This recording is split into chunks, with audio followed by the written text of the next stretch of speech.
Word Balloon is brought to you by the League of Word Balloon Listeners.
Welcome back, everybody. I know, long intro. Sorry about that. It's my fault.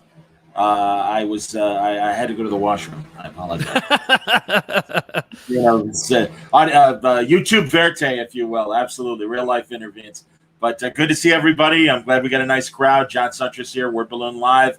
Welcome back, Sal Crivelli from Comic Pop. Great to see you. Thank you very much for having me, John Suntress of Word Balloon. I'm very happy to be here. Always a pleasure, buddy. Mine too. Mine too. You know, how the hell are you, man? I'm doing all right, man. And truly, we had an interesting 2020 where we really got to know each other. And unfortunately, even though we're in the Delta variant now, the comic book world continues to get interesting. So many immediate changes in the last few weeks, and I want to have the opportunity for us to hang out and talk about all this crazy stuff that's been going on. But same how here. Are you? I am very well. Thank you for asking, man. Good. I'm doing fine. We're trucking along, like you said, thanks to the the coronavirus. We got a chance to talk. We hooked up quite a bit thanks to the Baltimore Comic-Con situation, and just kind of over a period of a year, we'll just respond to each other once in a while. Obviously, if Lower Decks is getting you down, I'll pop in and be like, yes, thank you. Rick and Morty with Star Trek, yeah. I'm so glad you agree, Sal, because truly, some of my favorite people who usually agree with me on Star Trek are like, well, what do you expect? It's a cartoon. And I don't know. I mean, yes, they did. I mean, there is a precedent, right? Because at least the original series had a cartoon. where they just kind of went, well, we can't do all the things we want to do with a budget. There's no live show. Let's make a cartoon, but not like this. I don't know. Not like this. Not like this. To quote a million different comic book characters. I know. Absolutely. We're here to talk about comics. I missed my window to complain about Star Trek, but I'm so glad. No, truly, and also, I don't mind. It's, as far as I'm concerned, all pop culture topics are welcome, whether it's the viewers or you and I. Fair. And also, a couple hours ago, they dropped the Prodigy opening title sequence. I don't know if you saw that on Twitter. No, I missed that. I saw quite a few trailers today for some reason, but I missed there's a new what are they hawking, and you mean Prodigy, like the techno band from the 90s? No, the new Nickelodeon Star Trek cartoon, the kid cartoon. Oh, yes. Yeah. I haven't seen nothing about it. I've only heard that it was going to be a thing. It honestly, and I'll even say this about Lower Decks and Discovery and Picard. They always get the title sequences right, and they're always intriguing the way they make them. Yeah. It looks great. The ship looks great. That's going to be part of Prodigy. And I watched their Comic-Con at Home panel. Yeah. And also, two of my favorite people are writers on the first season, Julie and Shauna Benson. Oh, that's great. So yeah, and that's the thing, man. I know they're massive Star Trek people. I know they're great animation, live action, and comic book writers. Yeah. So I have hope in that. I even have hope in season 2 of Picard because Mark Bernardin is part of the writer staff, and I love Mark's writing. Yeah, so that's a good get. Especially if they're going to introduce Q, I would like somebody who actually knows what Q would do or say. I feel like Q would have a lot to say about the last season of Picard. Be like, no, just no, pluck, fix, no robots. It's over. Moving on. That's funny. Oh, Jimmy's very nice. He's like, John, how come you're not monetized? Well, I am monetized, just not in the traditional YouTube sense. But I'm getting there, man, and I may eventually. I don't know, man. I'm part of that old school, like, let's have sponsors. Although, Patreon, God bless you all. Yes. The League of Word Balloon listeners who support me quite well monthly. So yeah, man. What are you gonna do? And already people are chiming in about this. Gar is getting into Next Generation on Netflix. Some of the favorite episodes are the classics, man. Inner Light, Best of Both Worlds. Oh, yes. Although All Good Things was on today. I was just watching All Good Things about an hour ago. I love. Yeah, it's the end of the show, but it's still like it's one of those few perfect finales that makes you go, when you watch the movies afterwards, you're like, oh. I gotta look it up on my phone. There's a great YouTube show that I love that really gets into Star Trek and always predicts what the next new season is going to be about. Uh-huh. And their ideas are always infinitely better than what we get. Yes, of course. But, I want to say it's Pop Sugar, but the title of the video is called "The Trial Never Ends." Oh. Meaning Q's, one of Q's final things that he says to Picard. Yes. And it's great, and it really is this like, well, based on what we've seen in the trailer, what if these things follow? And it's great, and I really do. Popcast. Popcast is the name. I know them, yeah. Man, they make really slick, great videos, great narration. They always pick interesting looking clips to use to illustrate their points. Yeah. I absolutely love them. So, Tevia's asking, so yeah, any opinions on Picard Season 2 versus Beyond, yeah. Versus Beyond? You mean like Star Trek Beyond? I guess. Or maybe he means Beyond Season 2. Yeah, maybe they're using versus, incorrectly. But, well, I certainly hope at the end of 10 episodes, Picard is a human being again. That'd be really nice. I think Q can match it, That's been one of my things forever. It's even before there was a Picard show. When I was like, if they ever if they make a movie or maybe they bring back a show, and this is back when, we didn't get shows that were better than the movies for everything, Mandalorian. I was like, man, when Q comes back, because I can't believe they made 4 Star Trek movies, never use Q again. How could they have missed that window? But you see this great scene, not unlike how Data dies or Picard dies in a big grand fashion, and then he just enters a white room, and it's just like the scene from what episode was it? It's the one where Tapestry. Thank you. Where it's he's there again, and maybe Q's wearing that same robe, that bathrobe he wears from a hotel, and he goes, And he goes, "Oh, Jean-Luc, do you think I'd ever let you die?" And Picard just has this look at his face like Sam Beckett from Quantum Leap, just like, "Oh boy," and then you end the movie that way. I feel like that. I'll take that for the beginning of Picard, where it's like, "Oh no, that's not going to happen for me." If you watch these guys on the podcast do the story never ends, or the trial never ends. Yes, it re-energized my hope for season 2 of Picard. It really did. That's always nice. That's one of those things where if you get the tone right, you get the feel, like somebody who actually understands like what it's supposed to be about, because Star Trek isn't Star Wars. Like when I was a kid, I was a Star Wars kid. I tried to watch Star Trek. I'm like, this is the worst use of spaceships and lasers I've ever seen. These people are just standing on a bridge. You got an alien right there, and you're not shooting at him. And so I was clearly a Worf kid. I didn't even know it at the time. But I'm like, fire phasers, do anything. But like, this bald guy's just diplomatizing the whole situation, and I'm like, boring. I get into high school, and I'm like, oh, I really like how I think it was Picard dealing with the Shellyak, and he's just like, he pursuant to subsection B, and I'm like, he just destroyed those people with words. With words. Every episode, I'm like, and then when they don't do that, when they do resort to violence, like the episode where Picard, it's Die Hard on the Enterprise, where he has to fight.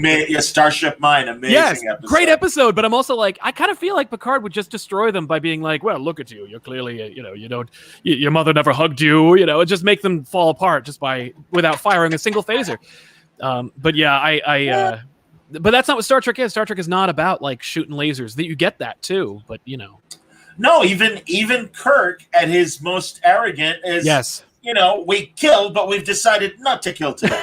Exactly. And it's yeah. Kirk's always like, no, I'm uncoiled. Like I am ready to lose it. But that moment when Patrick Stewart in Unification tells Spock, really, Ambassador, this cowboy diplomacy has to stop. And it is so great because it is 2 words, and it's like, that's the original series. Yes. Cowboy diplomacy. And his like, really, that's summing me up in my career. You're going to lecture me? Fuck you, Jean-Luc. Yeah, absolutely. and it is always the subtext of good Star Trek that makes me step back and go, this is why I love that show. I always point to that scene in Star Trek 4 between Sarek and Spock. And he's like, maybe I was wrong about you joining Star Trek. These associates of yours are of good character. And Spock's just like, they're my friends. They're my friends. And Sarek just immediately can't help himself and goes back to classic Vulcan of, fucking humans. Yeah, right, whatever. Oh, whatever that means. And it's great because he knows what it means, but he's just like, yeah, all right. Yeah, you buy a line into that shit. Okay, fine. And and it's like, yes, this is Star Trek, man. Yeah. This is what they do. I always wanted that scenes that never happened. I really wanted a Sarek Spock debate about the Dominion War, the Cardassian War, and them really to get into should we be fighting or not. And Sarek being maybe a traditionalist and saying sometimes you got to fight, and Spock being the guy, no, there's always possibilities. We got to find the way through peace and everything. Exactly. It's been 100 years. Come on. Like, we should be better than this. And it's like, yeah, I would love to see that. Oh, yeah, man. Yeah. So, God, where is it here? Tevya also asked, or Tervia. Tevya, of course, from Fiddler on the Roof. We compare Picard to Discovery. Which is better or worse? Oh. I guess Picard. That's interesting because I'm going to say Picard is a bit better. They still suffer from stupid writing. Yeah, but that's my opinion. Please, Sal. I think I've only seen like I don't indulge in shows that I know I'm not going to enjoy. Like so I've watched some of it, but I don't. When I go, oh no, like I can complain about Lower Decks. I watched like a full episode of it, and I'm like, oh, this is not for me. But with Picard, I'm like 20 minutes in, I'm like, oh, that click. But really? Because I'll even say those first 3 episodes were intriguing enough that I'm like, all right, I'm on the journey. But then you could see the rewrites. Yeah. And also there's just this lack of understanding that it's a big galaxy in the Star Trek world. Yeah. And if you'll pardon the expression. And it's like, okay, the Borg or the Romulans have a Borg cube. Really nothing from the Klingons on this situation? Nothing? Yeah. I'm like, that doesn't make sense. And then also just the whole is it public knowledge that this Borg cube exists? Is it not? It should be. I feel like anyone would notice. Yeah, but also, okay, so again, because of Nemesis, we lose Romulus. Yeah. But it's only one planet of the Romulan Star Empire, right? Which you believe are multiple planets, and it's like, now there are displaced people. Like, I get the Vulcan destruction in the new show or the new movie, the 2009 Star Trek, and of them being, an endangered species.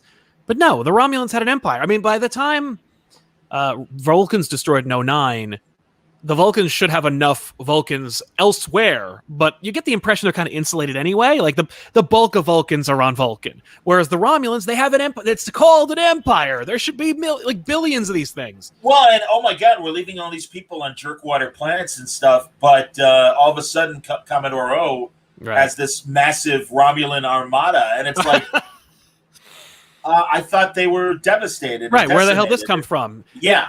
And in less time than it would take for the Romulans, like the Romulans take what? The time between the original series and TNG to amass enough like gumption to reveal themselves to the Federation, but it takes what? 20 short years between the end of TNG and the beginning of Picard for them to have an entire armada and lose a planet? I say phi.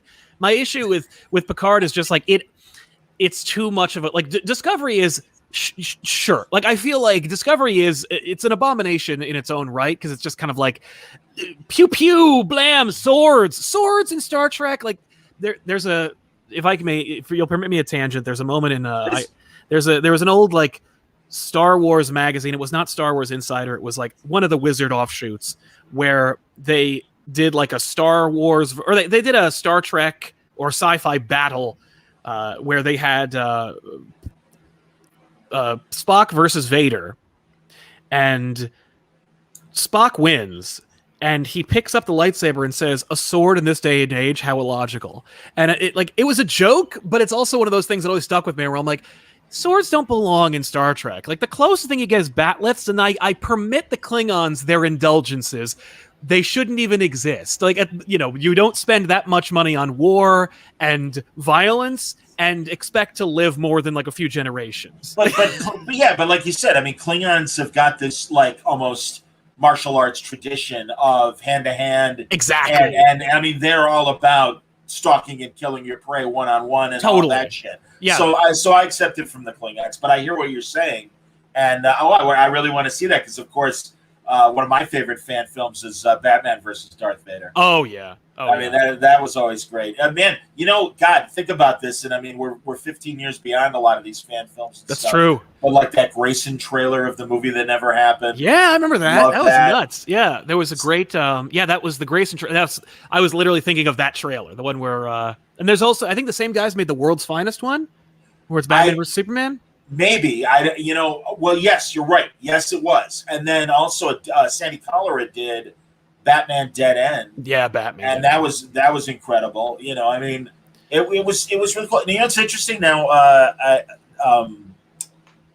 Let me see here. Jimmy says he feels like, let me get that. Where is it? There it is. The Borg are cool, but they're just a copy of Doctor Who's Cybermen. Frankly, I think while the Cybermen certainly appeared first, and in terms of basic design, certainly the Cybermen were first, but I really felt after the Borg kind of established their footprint on Star Trek, when we got Doctor Who back, they really leaned into very Borg-esque stuff with the Cybermen. And I got no problem with that on either show. Sure. But I felt like the Cybermen, especially being a longtime Doctor Who viewer, I didn't see the beyond the obvious. It really felt like the Cybermen kind of picked up something from the Borg after the Borg were created. That's fair, like one begets the other. They sure. It's all gravy. It's all sci-fi. So it's like, sure, I would have assumed that they were kind of like Cylons, but that from old BStarG, not the new BStarG. Sure. Absolutely. Even still. But yeah, man, I've always maintained, apropos of your Batman Dead End reference, that back when the Nolan trilogy ended and they were like, God, what are we going to do with Batman? What are they going to do? And I'm like, back before Disney owned everything, I was like, it'd be really cool? Batman versus Predator. It's a palate cleanser. You get anyone to play Batman. You do that movie where it's like anything can happen and he fights the Predator. You get your money. And then you go, okay, now you've established a continuity in your audience that says Batman is a character that can be used in different places. That was the realistic one. This is the crossover exploitation Freddy versus Jason one. And now we're going to do like an inter-universe kind of thing, like a DCEU type of Wow, deal. Similar to that, I say before they move on to whomever they decide will be ultimately the new Indiana Jones actor. Yeah. I want them to do one movie as an adult with Sean Patrick Flannery because he is Indiana Jones. That's true. It ties into the old TV show. And I'm like, and it's so fun. Art Baltazar has always given it up to Sean at cons. And it's like, you're Indiana Jones, right? And don't let people forget that. And it's like, that's fantastic, man. And just like you said, and no disrespect to Flannery, but it's like, I think you can get him at a decent price. Yeah, that isn't going to blow the budget, and then you put the rest of the money in the movie. Yeah, and you have one great middle-aged Indiana Jones story of Flannery being Indy, and it's like, why not? That's true. Yeah, we were robbed of any fun Indiana Jones in middle age movie because just from inaction. All we got, the closest thing, that one fun episode of Young Indiana Jones where he's shooting the fugitive at the same time. So he has that big Richard Kimball beard, and it's shot. It's like an episode of Matlock. It has no dynamic scenery whatsoever. There's like a car chase, and there couldn't be flatter. It's just awful. But it's Indiana Jones, and you're like, oh, look at him back. That makes me think, in the age of The Mandalorian and stuff, you could just make an Indiana Jones show again and just bring in Sean Patrick Flannery and be like, go for it. Like, do it all over again. Yeah, man. No, that's awesome. Trying to think, are there any other, like I said, I guess we'll see, a couple weeks from now, as you know, or actually 9 days from now, it'll be Star Trek Day. Yes. And they're going to do all the big announcements and stuff. Because I was surprised that there weren't announcements at the Creation Con, but that, I guess, is more of a creation promotion rather than a Paramount CBS promotion. Definitely, yeah. So I'm like, all right, fine. Because, I'm like waiting for announcements in San Diego, nothing. No. Waiting for it in Vegas, nothing. And I'm like, all right, well, obviously they're saving it for Star Trek Day. I also see that the DC Fandom is coming back. That's right. Very, very heavy on the non-comic side of DC, which makes sense. That's what the fandom's for. Sure. The first fandom was very successful, almost no comic books. Or was that? I don't remember which one. There was the two they did like back to back. Right. I think the second one was the comics because they just kind of shunted all the comic stuff over to one of them. Well, yeah, they made. There was a couple things in the first one, but no, you're right. The majority of the comic book stuff was in the second week. I don't know if they're only going to do 1 week or not, or I assume it's just going to be the one day, like they did last time. Because that fandom thing was very interesting. It's an interesting idea. I'm shocked they're doing it again based on all of the nonsense that was surrounding it. You're familiar with I don't know if I don't want to spill tea on that subject, but the fact that they had these people make the fandom and then fired everybody who made the fandom like the day before they launched it. I didn't know that. Wow. Oh yeah. No, they had all these people like working on it and coordinating it. Like everyone who worked on that show or that first production didn't work there on the day it launched, and it was just like it had this kind of cloud over it, and it kind of explained all the technical issues because like anybody who knew how it worked wasn't there anymore. They were like, we got it. Thanks a lot. Get out of here. And that was like during the mass layoff. Yeah. So I'm like, did they rehire everybody? Did they get new people? It has a very different aesthetic, but that's a design element as opposed to a infrastructure settlement. Because of course we saw, like DC really they had some technical issues with that fandom. But I'm sure they worked it out. It's pretty simple. Just record all your stuff ahead of time and then just queue it up. We're doing it here on like StreamYard and other places. We can have our own fandom, and it's just record with everybody else and get it all up. As you know, we kind of did both with the Mainframe August show and Baltimore, man. That's right.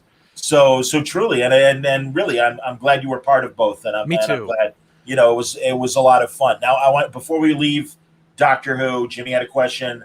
Are we reading the Jodie Houser Doctor Who book? I am. I love it. It's great. Nice. I'm not a Whovian, so I'm not reading it, but it's not out of a disdain or anything. I'm just like, I have only enough room up here for a few universes at this point, and I'm like, Doctor Who is a bridge too far for me, No, that's cool. I mean, you know what I still haven't watched yet, shamefully, is The Expanse, and I know it's amazing, and I want to see it, especially given how disappointed I am in new Star Trek. Yeah. And I mean, why aren't I watching it? And it's a great concept, and I've never read the books. I didn't know that also there's an upcoming Marvel event. Oh, I did not. I know there's a. Well, it depends on what they're referring to. I don't know if there's going to be like a big fandom-esque Marvel thing. I haven't heard anything about it, but Marvel did drop all those announcements today, and I don't know if you want to jump on that since it's a comic book show, and we'll jump on. Of course, that. No, I figured we'd be talking about the big two because and also the byproduct of the existence of Substack and the changing of the guard that's happening right now. It's funny, CB Cebulski, who is dropping it seemed to be the linchpin dropping a lot of these announcements today. He was supposed to be at Terrificon last month and promised to make announcements there, and then he had a death in the family and he couldn't make it. We all understood. But so I've kind of been waiting. Oh, that's funny. All right, Jimmy says Avengers Forever is by Jason Aaron is the only one he wants to read because he's the greatest of all time. Well, I certainly love Jason's Avengers run. It really is amazing. Interesting. I am not. I am a very vocal about my lack of love for Aaron's Avengers. I don't like it. From day one, I didn't like it, and the more I jump in, the more I don't like it. Do you like other Jason books? I do. That's the thing. Is I love Astonishing Spider-Man and Wolverine. His Conan was great. His Doctor Strange I enjoyed as well. Like I like Jason Aaron's work. I mean, all of his independent work is great. Southern Bastards and so forth. It's all good stuff. It's just I don't know. It's his Avengers, and it you know what it could be, and I think it's why I understand why people love his Avengers. I was never an Avengers fan. As a kid, I was like a street level superhero kind of one shot follower. And when it came to the Avengers, it's like, here come a group of people who can't sell their own book. Look, it's Cersei and Vision and Wanda, and I'm you got a bad era of I really did. So I understand because I wasn't reading it in that era as well. Mm-hmm. When Brian took over in 2005 or 6, whenever it was, changed the game. Yeah, and then I'm like, all right, I'm back, and they're back, and even. I will say that retroactively, I read a lot of Jeff Johns' Avengers stuff, and I liked it. I have his run. I've never actually sat down and read it. I assume it's fantastic because Jeff Johns knows, say what we will about him, but he knows story structure like you wouldn't believe. And I would love to see it. But similarly, I haven't read the DeMatteis Giffen Kevin Maguire Defenders book. That's kind of like it's fun. Justice International, but for Marvel deal. Yeah. Oh no, it's a lot of fun. Yeah. But as far as Avengers goes, like once Bendis made New Avengers, I was like, that's what I want. I want a bunch of people in tights standing in a room talking to each other the whole issue. Maybe one thing happens. And I'm not even giving him a hard time. That's what I want. Like, I want those interactions. For me, I'm the guy who, when Superman Returns was in theaters, I got up to go to the bathroom during the minigun scene so I wouldn't miss the scene where Superman and Lois are talking on the roof of the Daily Planet. Like, I want to see the character interactions. And I'm like, stuff. Yeah. I've seen, if you've seen one explosion, you've seen them all. And it's like, I'll catch the eyeball scene. I saw it in the trailer. I don't need to see it again. I did again, of course, and it's great. But like, I'm the guy who's really into the character interactions, and I loved his voice for everybody and his insistence on certain characters. Like, how much justice has Luke Cage ever gotten before or since Bendis' era on Marvel? Never, right? Yeah, you're right. Yeah, I'm excited for Ho Chi Anderson writing the Luke Cage book because I really like his fiction. Yeah, and got to know him a bit in my interactions with the Neotex people because he's got a couple things over there. Nice. And when they made the announcement that he was going to be taking over Luke Cage, I'm like, well, you got me at the front door. Absolutely. Cool. Yeah. I hope it lasts because, Marvel's very quick to go, well, 6, 8, 11 issues, and then that's the end of it. And I feel bad for these characters. They crunch those numbers, and whatever the first issue sales are, they're like, you're right. It's a miniseries. Exactly. That's right. It's ongoing until it isn't. But that Avengers run is. It just reminds me. It's like when I was reading Bendis' Avengers run, I'm having a blast, right? From New Avengers 1 all the way through Civil War, Secret Invasion, Dark Reign, Siege. I'm loving it. But I remember vividly, there's an issue of New Avengers where Vision's on the cover. It's a great cover. I don't remember who drew it off the top of my head. It might have been Brian Hitch, but like it's this gorgeous Vision cover. But I'm like, you're bringing back the robot. I think you're going to start making it more like that group that I didn't want to read about. And sure enough, he kept putting old Avengers on the team, and it became and just moving the other characters out. And I'm like, okay, this is not what I want anymore. Interesting. And so Avengers right now, Aaron's Avengers, I'm like, this is just more of that stuff I don't care about. And to an excessive degree where it's like Celestials and Ghost Riding and the Squadron Supreme stuff, like I should be all over that. See, Heroes Reborn should have been my bread and butter. I love that idea, but just left me in the cold. Very interesting. Well, here I'm in Radium Theater Productions, and believe me, everyone's been great with comments and questions. Good. But I want Sal's opinion as well, if he has one. Can you please have a discussion about Bendis's Superman run in context of 70s Superboy Lois Jimmy stuff? You're really interested in a generational discussion. Well, you hit my sweet spot because that's when I was growing up, and I mean, really, my buddy Marty Pasco, Paul Kupperberg, Denny O'Neil, Kerry Bates, Elliot Maggin, all these guys put their fingerprints all over Superman, and I'm a big fan of that WGBS TV era. Yes. and honestly, I thought Brian evoked that kind of spirit in his Daily Planet lineup and run and everything. So I think they, and again, with the sensibility of writing for an older audience, because I was 12 when that stuff was coming out, and I was speaking to my 12-year-old self, but I felt like it was a great cast of characters that only elevated Superman more and Clark more. Right. And it was just great seeing a competent Clark Kent every now and then turning the tables on Steve Lombard, people like that. I love that. I was never a Superman fan as a kid, and I think it's just because, Superman, Batman, my options are the dark, brooding, cool character or the sunny, bright, your dad's favorite character. And it's like, as I get older, I start to have more and more reverence for Superman. I love this character, and I need him to be Superman.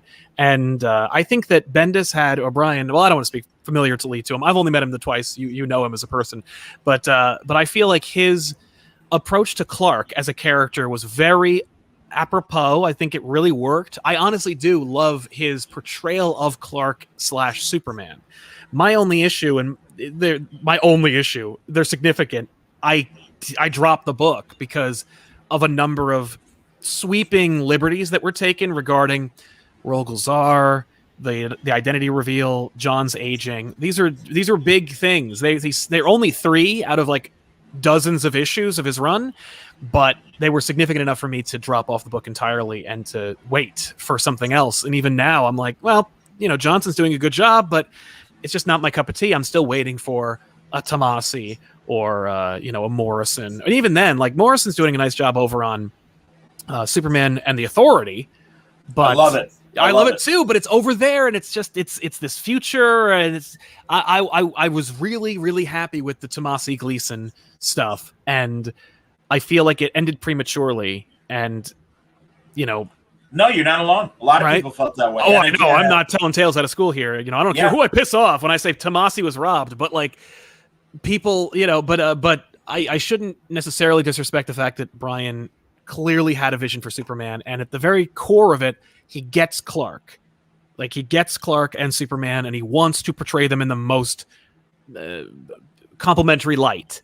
But I just couldn't get into it. I was just like, I just don't think his sensibility applies to someone like Superman. I feel like it's just one of those things where it's like, you love the character, and I appreciate that, but maybe because you love that character so much, it just gets in the way of telling a kind of like a more raw story. Like I love his Marvel work, his DC work. I am not a fan of, and it's just one of those weird things where it's like, I just think tonally his fit in that universe just doesn't mesh. But the DC universe is a complicated mistress, because I find that it's a patchwork of different universes that have all been hobbled. It's a battle world in and of itself. I mean, everybody who exists on that planet doesn't come from the same Earth, and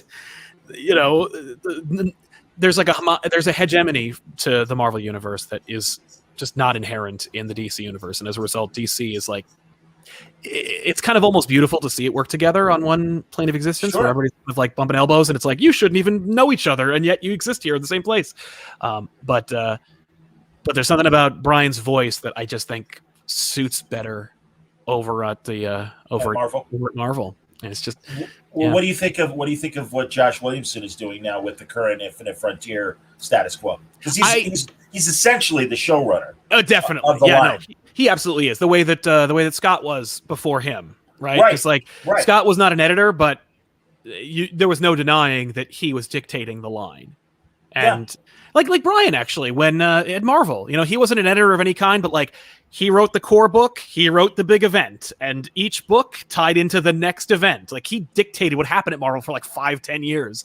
Sure. Which, by the way, one of the best times at Marvel ever. So, no argument there.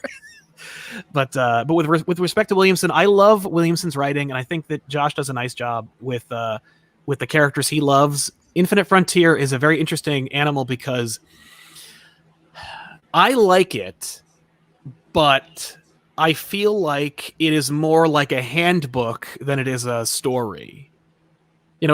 It's doing the legwork, and I know that he has a plan, like Infinite Frontier, the miniseries that I think just ended, or is there one more issue? I don't remember. I think there's one more. Yeah, I didn't read what dropped today yet. So I just read it, and number 5. Yeah, I think that's the last one. But like in any case, it just dovetails into the next thing. That's right, it did end. Right, because we've got at the back of every book we got Mr. Bones's list of questions that we're going to be dealing with in the next event. Absolutely. And DC needs a direction. So well, yeah, but also I like the idea of I don't need everything so continuity driven. That's why I like Superman and the Authority. That's fair. Because I really do miss if somebody were to. I say this all the time. If somebody were to come up with a great classic Superboy in Smallville with Chief Parker and Pa Ma Ken at the general store or on the farm, I am so for it. Absolutely, do it. By all means, do it. And that's why I loved that crazy team that we had at the beginning of the year of 1939 Batman, classic Superboy, Commandy, and it's like, why not? Right. Great. Yeah, that was Jurgens' book, right? That was Generations or something? Yeah, I feel so bad for Jurgens and that book because clearly that was either a passion project they let him do or it was part of something that they just didn't fulfill.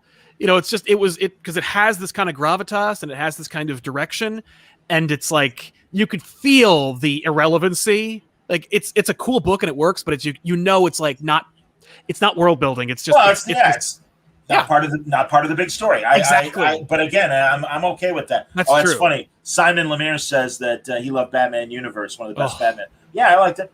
I really like it. That is 100% one of my major exceptions is Batman Universe. I think Batman, that's what I could feel you saying you liked it, but I'm like, Batman Universe is one of the best Batman books that came out in the last 10 years. Yeah. Like it gave us, because Nick Darrington, of course, I think one of the best new pencilers. And when I say new, I mean, he's been working forever, but like 20 years, but 20 years. Yeah. But like new to a lot of us because of his Doom Patrol work and giving him that Batman book was another great opportunity to show people his prowess and to give us these like, we use the word iconic a lot. And I don't even know if it's iconic, but there's something else. There's another next level to his art that I'm just like, yes. And Bendis portraying a kind of Batman that is not too dissimilar from him portraying his Superman.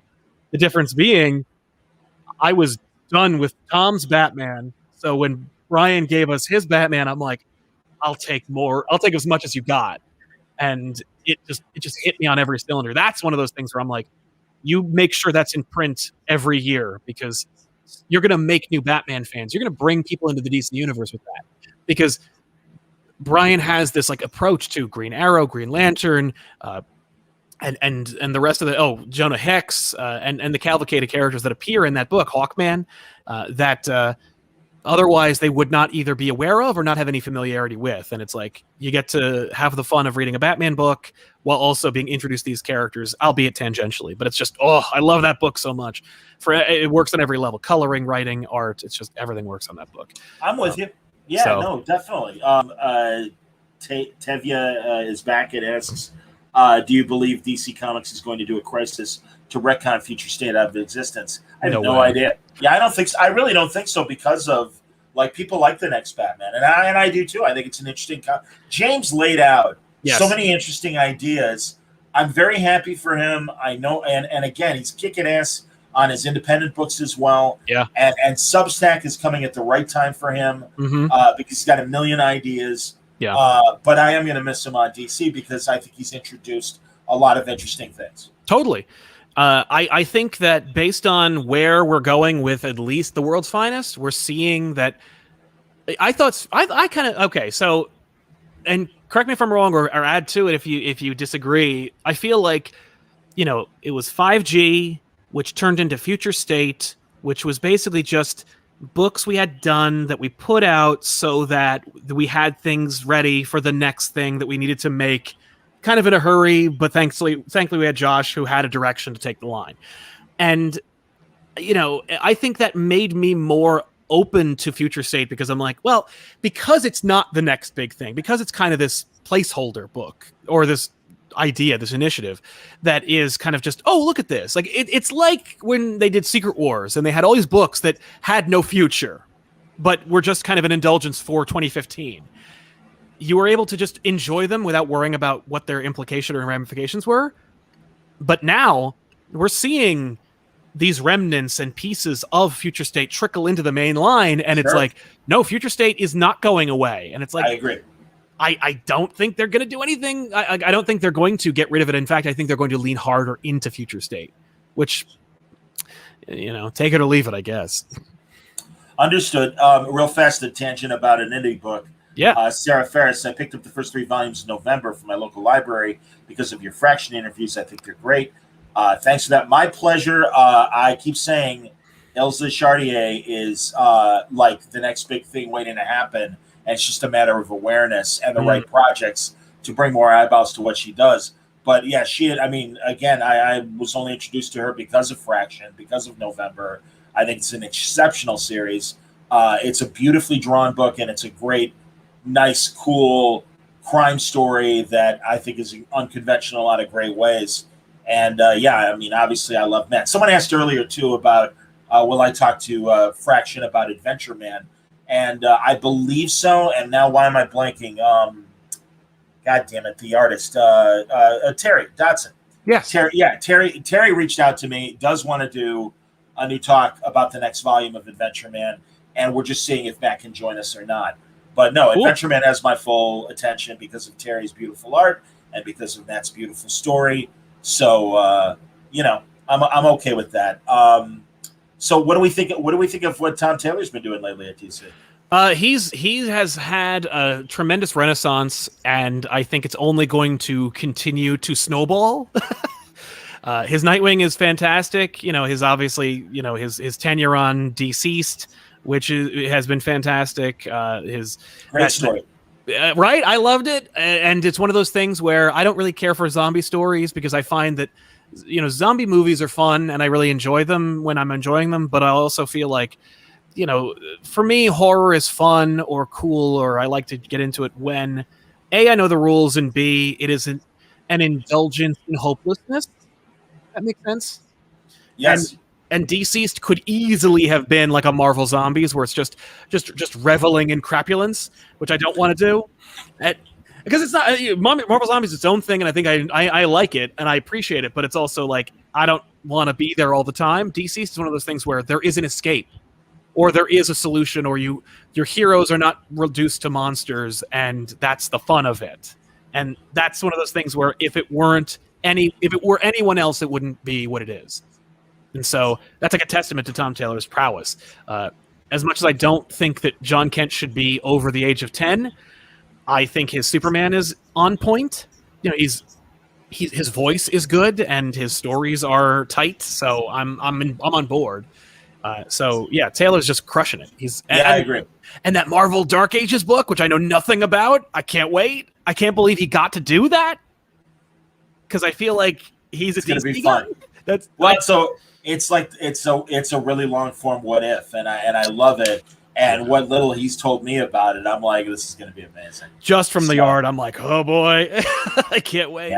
Yeah. I love what they're doing with What If, by the way. It was such a smart idea. It's so you've seen it 1,000 times where some culturally relevant big media thing from the big two comes out, and the big two just drop the ball on having any kind of tie-in, and then they'll do other things. Like they'll put out I don't know, some random mini series that no one read. And I'm like, why don't you just reissue a book or put out something else? What If is one of those things where they actually nailed it. And it has everything to do with Zdarsky just being like, we need to make What If matter, or at the very least cool. And this is a great potential future. We could be talking in a year and say, boy, they really dropped the ball on What If. They only made 2 books. But that Spider-Man book was incredible. And I hope it harbinges the future for What If and makes What If kind of the next phase, right? Because it's an evolution.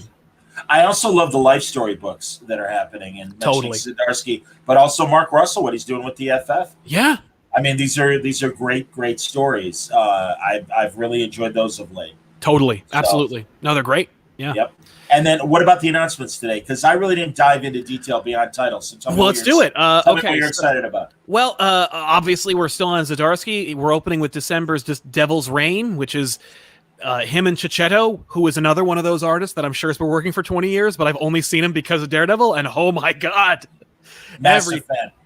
He's so good. And he's doing this event. Thank goodness. And it's about Kingpin versus the Marvel Universe, more or less. We got a tease of it in something recently. There was some anthology book or something where like an interlude, like an interlude, exactly, prelude or whatever, right before the big story. Okay. And it looks, and Kingpin Unleashed on the Marvel Universe sounds exciting, especially if it's not like him getting possessed by a demon or getting a power suit. And Cicchetto on it, I'm like, yes, thank you. I haven't seen a Daredevil event since Shadowland, and I'm happy to get a new one. Wow, and there's one that I could not stand, and it bummed me out because I'm such an Andy Diggle fan. Yeah, and I'm like, and I remember Axel making the announcement about Shadowland, and I'm like, all right, it sounds cool. We'll see how it is. Yeah, and then it sucked. And yes, it sucks. Oh, it sucks, and it's so disappointing because it's like if you just write down what Shadowland's about. I'm like, yeah, it sounds really cool.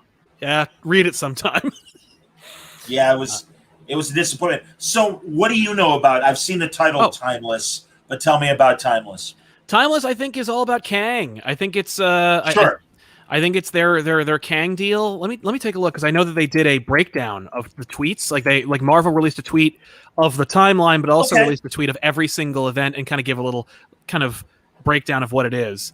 So I've got them here. All right, while you're looking it up, I'll acknowledge some other people. Yeah, please. Great to see you so comfortable. John, love the Dan Slott podcast.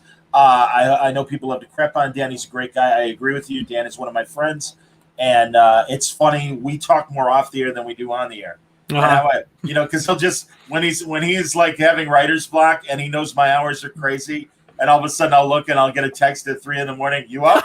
And it's like, sadly, yes, I am, Dan. Let's talk for an hour.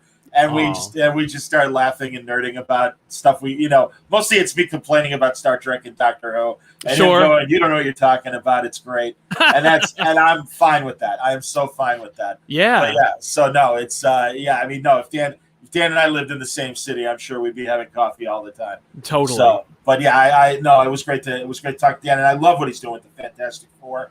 I agree with one of the people who said it would be great to see Zdarsky take over FF, given how great 2-in-1 was. I completely agree. So, anyway. And I think that's one of those things where he kind of wanted, he didn't want to do it, because I think Chip, if he doesn't want to do it, he just doesn't do it. It's just, I'm sure after 2-in-1, they were like, oh, yeah, we got somebody for Fantastic Four now. But I think Dan was waiting. I think you're right. I think Dan was already announced. So, yeah, I mean, I don't think not wanting to do FF is what's kept Chip from doing it. It's just that Dan's got it. Did Chip do the crossover with Dodson, the Fantastic Four? God, I love that story. That's great too. Oh my God! And just the way they threw in.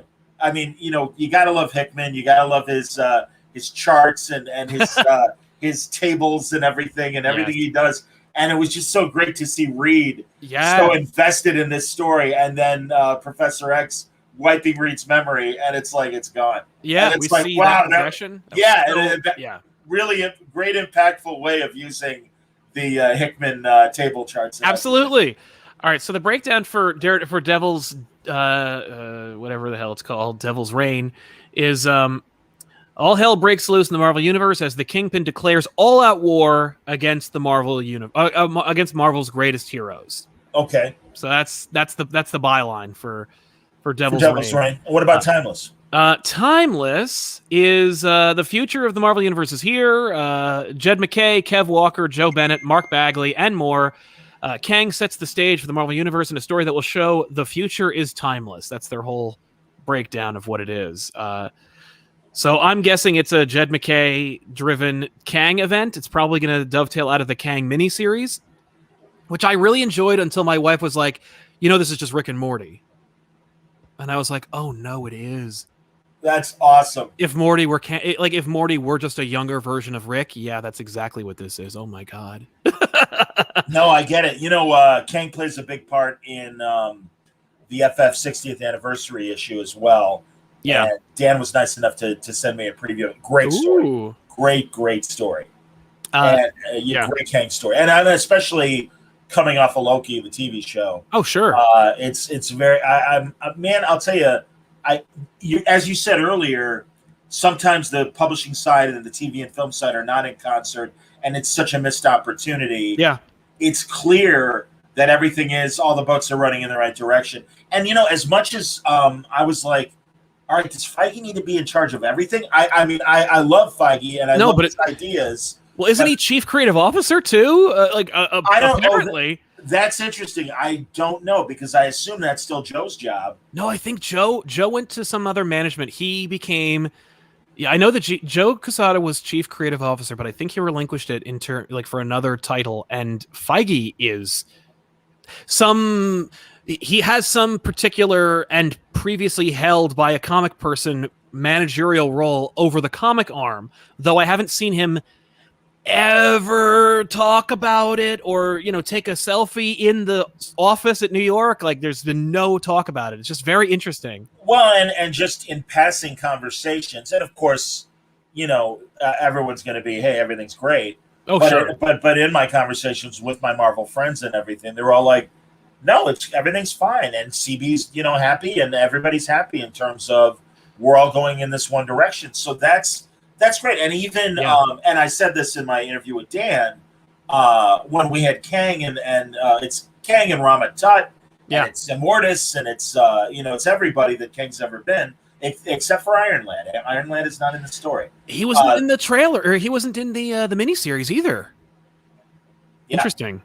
But I like that even in the comics and stuff now they're using variants to explain the alternate versions of people and stuff, and it's like, all right, there's a good consistency there with everybody. Yeah. So, well, there you go. And Langley says, I like Feige because I think he understands that he should let the comic writers do their thing. Yeah, it certainly seems that way, man. Yeah, you need to have a hands-off approach to create. Well, it's one of those things where you keep marketing out of the bullpen, but I've always maintained that, and I know creators hate this because it's all about adversity, right? Is that the best art comes from adversity. I think that there needs to be some kind of even if it's artificial, but editorial kind of looming over you, being not micromanaging, but just kind of like this. You need an adversary.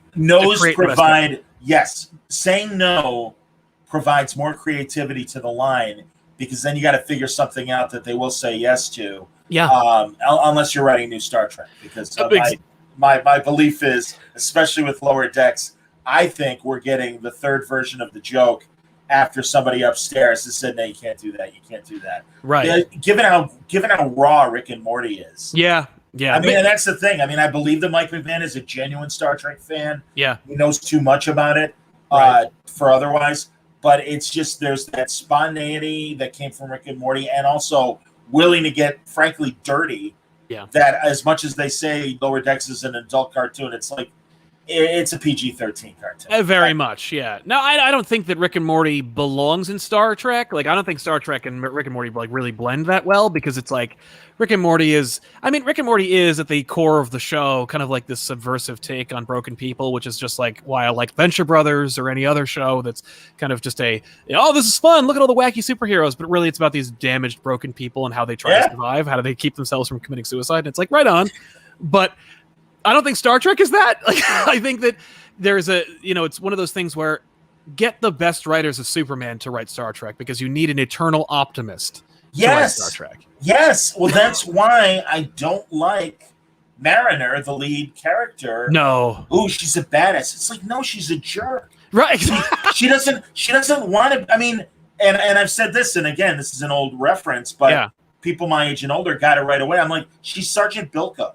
She's in the army to coast. Yeah. And all of us Star Trek people, we love Starfleet. We wish we could be in Starfleet. We like Boimler. Boimler is like, oh, he's the knucklehead. And it's like, no, Boimler likes being in Starfleet and only wants to be a better officer. Yeah. And he's obviously like freaking out or whatever. Right. And again, it's the way he's written, but it's like, no, that's our hero. And that's why I was so happy at the end of season 1 of Lower Decks, where he gets to go to the Titan and hang out with Riker. Go to real Star Trek. But then you see Riker, and I'm like, this is not. He would not be like this. Riker worshipped Picard. He'd have poise. He'd have his own like kind of cowboy style, but he wouldn't be as cavalier. He wouldn't be as reckless. But it's a cartoon, so he's got to be. It's got to be a joke. It's a parody of his character, and it leads into the love of jazz and all that shit. And that to me is funny. Yes. And in fact, the second episode of Lower Decks with Boimler on the Titan, I'm like, I want to follow that show. That's the cartoon that looks fun to me. Yeah. And I think the jokes there were funnier than what we got on the Cerritos and everything. Yeah. And also, there's just this need of every episode. And again, it's like, why is this an adult idea? Oh, we're all friends. It's that My Little Pony friendship is magic. And it's like, we get it. Right. You don't have to keep hitting us over the head with that. Well, why are you doing it? Well, in my case, like I like friendship. I think that's a fine theme. It's when you Care Bear stare the problem at the end of the story that I have an issue. But like, really, friendship can be the theme of your show. Star Trek TNG is about a bunch of people who are friends, right? At the end of the show, everyone's playing poker at the end of the day, and Picard's like, "I should have been your friend years ago." That's the end of the show, which is fine, and that's that. But these are people. I don't know. It is like My Little Pony in that in more ways than one, where it's like it's hyperactive. It's playing down, and it's taking like superficiality to its extremes. That's the problem. Is that like they're friends because they have to live together, not because they like each other, and that's not friendship. That's Stockholm syndrome. Yeah. Where is that? You said Starfleet. Where the hell's the Starfleet show that I think everyone has been expecting since TNG? Like just the CW teen drama of young people in Starfleet. Like Starfleet Academy. Yes. Right. Where's the Tom Paris show? And I don't mean Tom Paris. I mean the guy who played Tom Paris in that TNG episode. Oh, Nick Locarno? Yes, who should have just been Tom Paris, and I'm sure was, but then they went, oh, but we got to pay the guy who wrote and created Locarno, so we should have been Locarno. Yeah, but again, I like Paris as a character. He's great. He's in Lower Decks too. Yeah, exactly. The Tom Paris plate, absolutely. I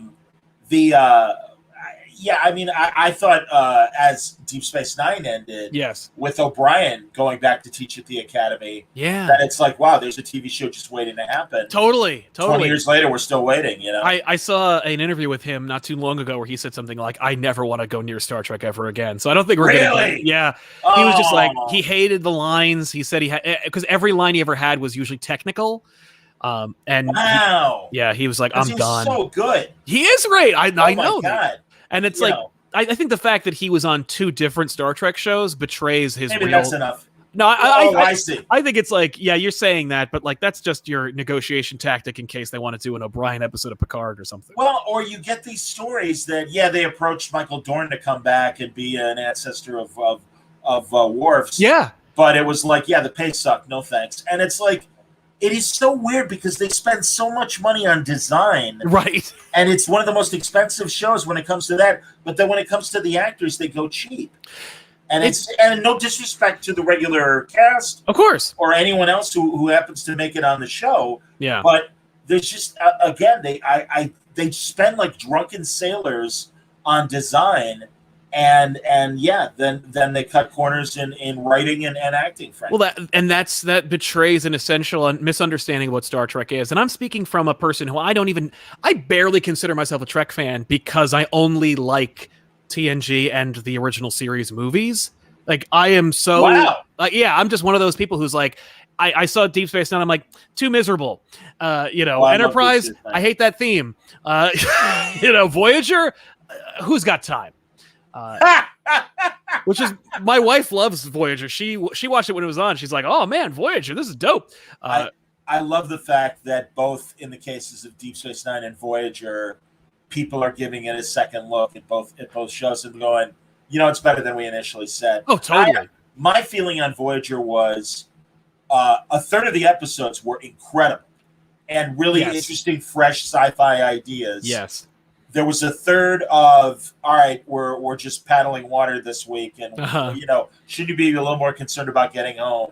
And then there were the indifferent episodes that could have been Next Generation, and that was the problem. Yeah. And certainly by the time of Enterprise, where it's just like, we've seen this show before. The last season of Enterprise, to me, was the best because that's when they really took chances. Yeah. They had those 2 and 3 part episodes. Oh, sure. Basically mini movies. Yeah. And really strong ideas. So that is my favorite season of Enterprise. But even earlier seasons, Carbon Creek, where it's the Vulcans in the 50s. Right. It's, stuff like that. They had their moments. But yeah, I mean, it's, for me, Deep Space Nine really is probably my favorite of the sequel shows. I don't blame you. It's everybody I know who loves Star Trek. Deep Space Nine is their show, and I understand. It's like their graduation day. Like you watch TNG, you're having fun, you're having a good time, and then you graduate and you watch Deep Space Nine, where it's like, okay, but that's like the ideal. But what if it's not? And then you get to the people who the boots on the ground, so to speak. And I appreciate it, but like, I go to Star Trek to feel good. I go to Star Trek to feel like I'm part of a family. That's one of those things where like I watched that. Like one of the first movies of Star Trek I ever saw was, of course, 4, because everybody loves 4. And when I say everybody, I mean everybody who doesn't like Star Trek. But I'm watching these people interact, and I want to get it. And it's one of those things where it's like I've jumped in the middle of shows and movies where they've established the cast, and I just don't get it, or I don't care. With Star Trek, I was just like, I saw Kirk and Spock interacting, and I'm like, I want to care about what's going on here. And so I went back and I got into it, and I now feel like I'm part of the crew, and that's the kind of Star Trek that I want to feel like I belong when I watch Star Trek. I don't want to be sad, or if I'm going to be sad, I'm going to be sad with people that I know and trust, like Picard and Data and Riker and everybody. Maybe not Ensign Rowe, but everybody else. No, I hear you. You'll forgive the indulgence, Sal, because please, yeah.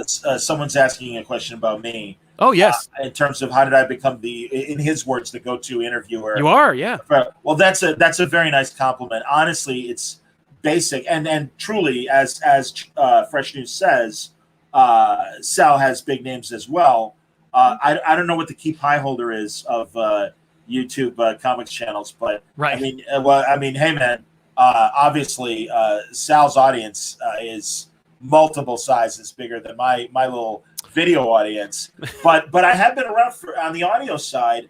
I've been around for 16 years, so that's literally, I always quote George Burns in terms of saying we were all in the top 10. There were only 8 of us when things got started, and that's the truth. And I was one of the few that was doing interviews rather than this is my pull list this week. I like these books. I don't like these books. Yeah, and also having done radio for then.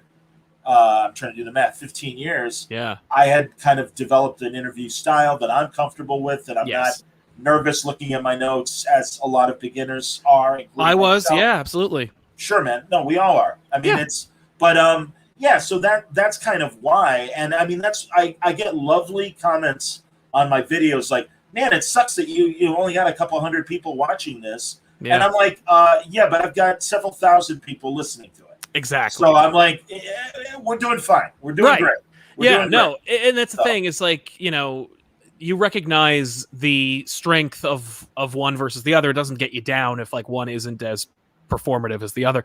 But getting to be the Edward R. Murrow of Comic Interview doesn't, that ain't too shabby. I'll take it. Right? I love Edward R. Murrow. I'm making a very old reference. I'm sorry, ladies. You're awesome, man. No, it's funny. We're on our Kinescope show where we talk about live television. Yeah. We haven't scheduled it yet, but one of the things we're going to do, I don't know if you're aware of this, it was called The Night That Panicked America, and it was done in the 50s as an hour-long anthology, and it was essentially a look at the reaction to Orson Welles' War of the Worlds broadcast. Yes. And Murrow was the host of the production. That's cool. He was kind of the narrator. Yeah. And I've seen it. I hadn't seen the original teleplay until a couple of years ago, but in the 70s, they made a TV movie out of it again. No kidding. And it's great. And that's what I first saw. And that was my first awareness of Orson Welles in the War of the Worlds. But yeah, Murrow, there's a great book called The Murrow Boys, and it's all about the CBS News correspondents during World War II, because Murrow is the guy that kind of gathered them all together. Gotcha. They were as much on the front lines and having these incredible World War II battle experiences as much as just broadcasting the news. Murrow was up in the bombers, bombing Germany, and against CBS's wishes. But he's like, I got to know what it's like. All these guys, Howard K. Smith and Eric Severide, all these incredible men. Yeah. And a few women as well, like Mary Margaret Breckinridge is a woman that worked with CBS back then, too. No, these are great stories. And Murrow's the real shit, man. And when he went up against, and it's interesting in our cultural wars today, but when he went up against Joe McCarthy, and it's like, no, fuck you, man. Yeah. You're un-American. Exactly. And your very existence is un-American and stuff. And he took that son of a bitch down, and it was pretty amazing. The broadcasters had a lot of power, and I think they still do today, but they don't recognize how much, or they sell themselves short, or they got to sell Casper mattresses, and they can't afford to do it, which is fair. Or their personal life gets published and they find themselves out of jobs. And that's that, you said something stupid in college and you recorded it like a moron. That's, what are you going to do? Yeah. Accountability is a harsh mistress, as we've said before, but get LifeLock, I guess, would be the question. Right. Totally. So Sal, what do you think of Spider-Man Beyond? Excited for it? In my opinion, thank you. Ben Reilly's time is... No, you're the man. Ben Reilly's time as Spider-Man is done, and Miles Morales should be headlining that story. It's overdue for him to be the Spider-Man. For me, it's one of those things where Miles replacing Peter is one of those things that I dreaded but enjoyed. Like I'm one of those huge Ultimate Spider-Man fans. I loved that series. When Miles was introduced, I was still reading the book, and I loved Miles, and I enjoyed the introduction. And I was like, it was a seamless transition from it because it was, of course, creators we'd seen, and Bendis was doing it. And but I also recognized, and it's one of those things that I've talked about on way too often lately, where creators don't think about the ramifications of what they're doing. They're just interested in doing it because they don't know when they're going to get another shot to do it. But in Miles's case, I was worried because I'm like, okay, once you introduce the concept of Miles, you contribute to the irrelevancy of Peter, because Miles is, in essence, the replacement for Peter. Yes. And it's one of those things where in the Ultimate Universe that works because Peter's dead. Spoilers for a 20-year-old book, but Peter's dead. There is no other Spider-Man. Miles ascends, and I remember Brian talking about it in his interviews leading up to it, where he's like, Peter's Miles's Uncle Ben. And I'm like, what a great idea. I don't know if it really worked. It didn't line up quite where he wanted it to, but that was kind of his sales pitch, and I was like, sold. Now in today's world, where Miles is in the same universe, and they tried to make it the same, make it work in the 616 continuity, and it's just every time that they try to elevate Miles, the reality is I think in his DNA he works as a replacement for Peter, but I don't think that Peter is necessarily in need of replacing. So if you're not going to replace Peter, what do you do with Miles? And I don't have an answer for them, but I'm also not in charge of a multi-million-dollar company, so I shouldn't have to come up with one for everybody. But I'm asking these questions where it's like, what do you do with Miles? And with Spider-Man Beyond, I have no idea why they're dusting off Ben, especially since like they're already using him, and I keep being reminded of it over in the Iron Man book. I'm like, oh yeah, Ben's over there. Plus the clone conspiracy, which I didn't find terribly engaging. I didn't like it either, and I love Dan, but like, well, it also wasn't necessarily Dan's fault. I hated that you had to read both books to get the full story, and it's like, I'm sorry, I'm like, I don't like that, and I was God, Marvel was incredibly kind back then, and would let me in on those press conferences they would have with all the bloggers. Yeah, and I was very vocal, and I'm like, why do I have to buy 2 books to get the whole story? Right. And they're like, well, the Clone Conspiracy book is like the movie, and Amazing Spider-Man is like the weekly TV series, and I'm like, you're making me spend too much money. Right. And really, dude, that's another thing. Another aside that I'd like to talk about with you, because on the one hand, I really love all these $7.99 DC books and the backup stories, because I think they're showing how effective you could be in 10-page chunks with these backup stories. Yeah. And also I love the anthologies that are 8 and 10-page stories and stuff. And in fact, I haven't read it yet, but we got the 100-page Aquaman 80th anniversary. Oh, cool. That's right. I remember seeing it, but not like I see in the solicitation for it. Yeah. But I mean, like the Valentine's Day specials, the summer specials, the Christmas specials, they're all great stories. Red and blue, black and gold. I love Superman Red and Blue. I love Superman. It's incredible. It's a great use of that many great format. Stories. Yeah. Yes. And it's so great. And it really is great to see classic writers doing it, and also newcomers, and the ideas are terrific. Yeah. Very much in line with the characters. So, but that said, that is a real wallet-breaking price point. Yes, and when that's a factor that needs to be considered, and it's systemic, and it's part of a larger conversation. Because for me, I was just talking to my dad about this the other day, where I was like, there's only so much money, and everyone's spending all of it. And it's like that moment in Futurama where it's like, we can't go spending Earth's money every day, like all of Earth's money.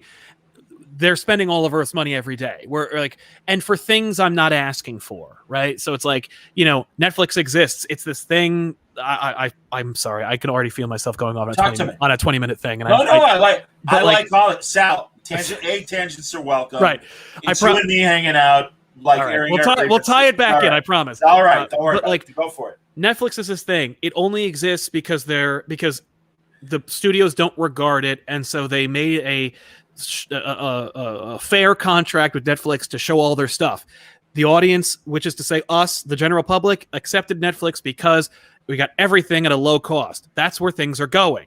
I get everything at a low cost. I have access to everything all the time, to paraphrase Bo Burnham. But when the studios realized how much money Netflix had potential to get, not getting, potential to get, they immediately dropped everything and started investing in their own Netflix, which in essence, in its purity, shouldn't exist. Like, a Netflix only exists or could be birthed into existence because it is a platform for everything to be. It's a distribution method. It's not a content creator. It's not a studio. Well, it wasn't.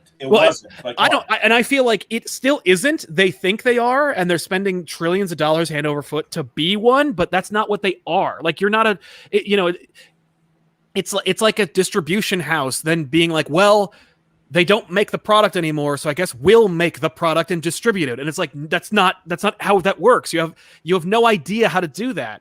And so you have all these studios like spending trillions of dollars or just billions of dollars, only billions, to make things they have no business making. Your content producers, your distribution houses, you don't distribute the content, you make the content. But now they're all trying to be everything. And Netflix goes, oh crap, I'm losing all of these content creators.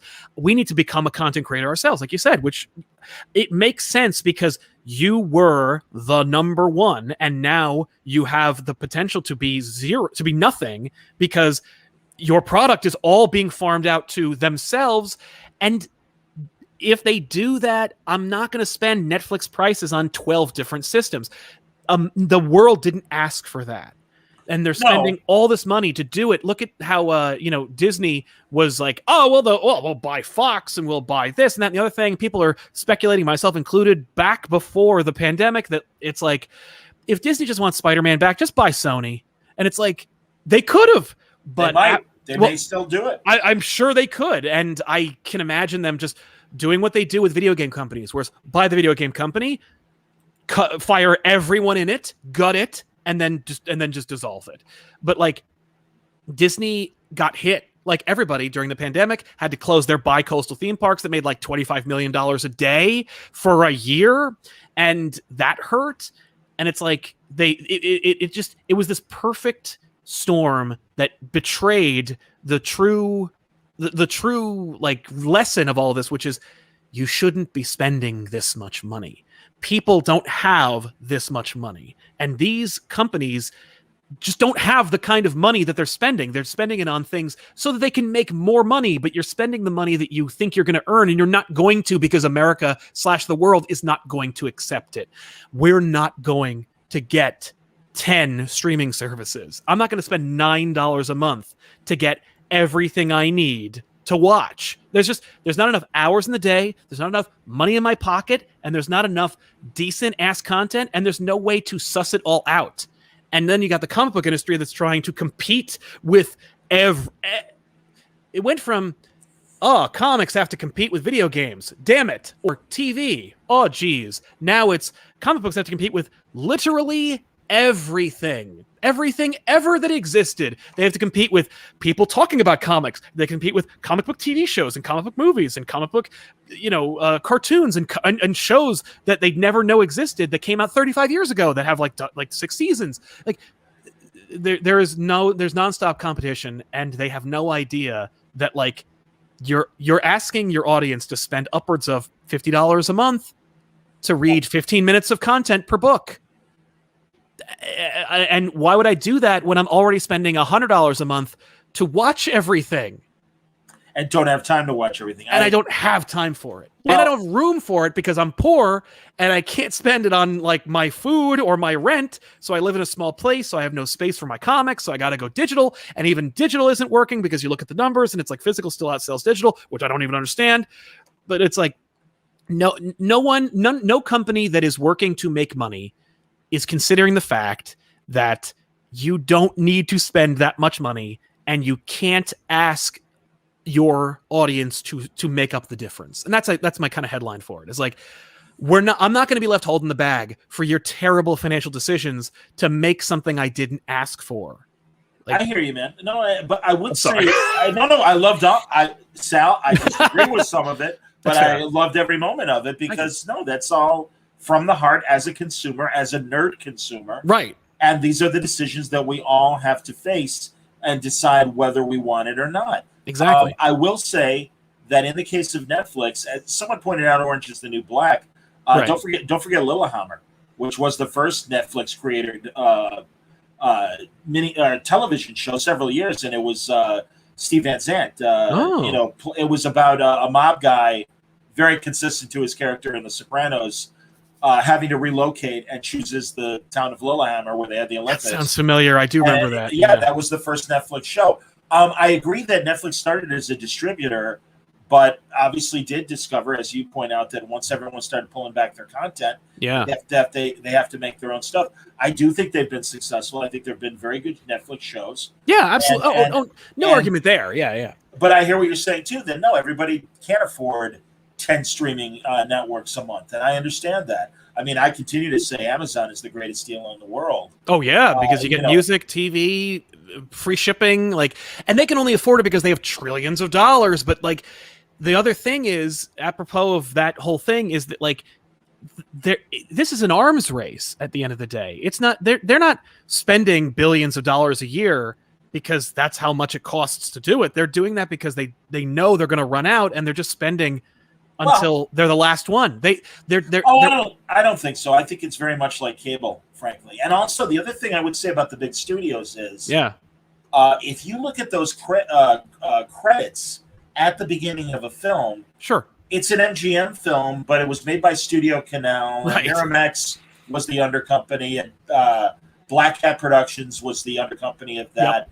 So as much as studios seem to be still making movies, they're no different than Netflix in terms of acquiring smaller projects and putting them on their channels. Yeah. And also, once the success of Netflix happened, the genie was out of the bottle. Yeah. And every content creator is, I mean, cable still exists. I expect it to continue to transition. And no, they would much rather everybody subscribe to streaming. Yeah. I don't know what's holding the cable industry up right now.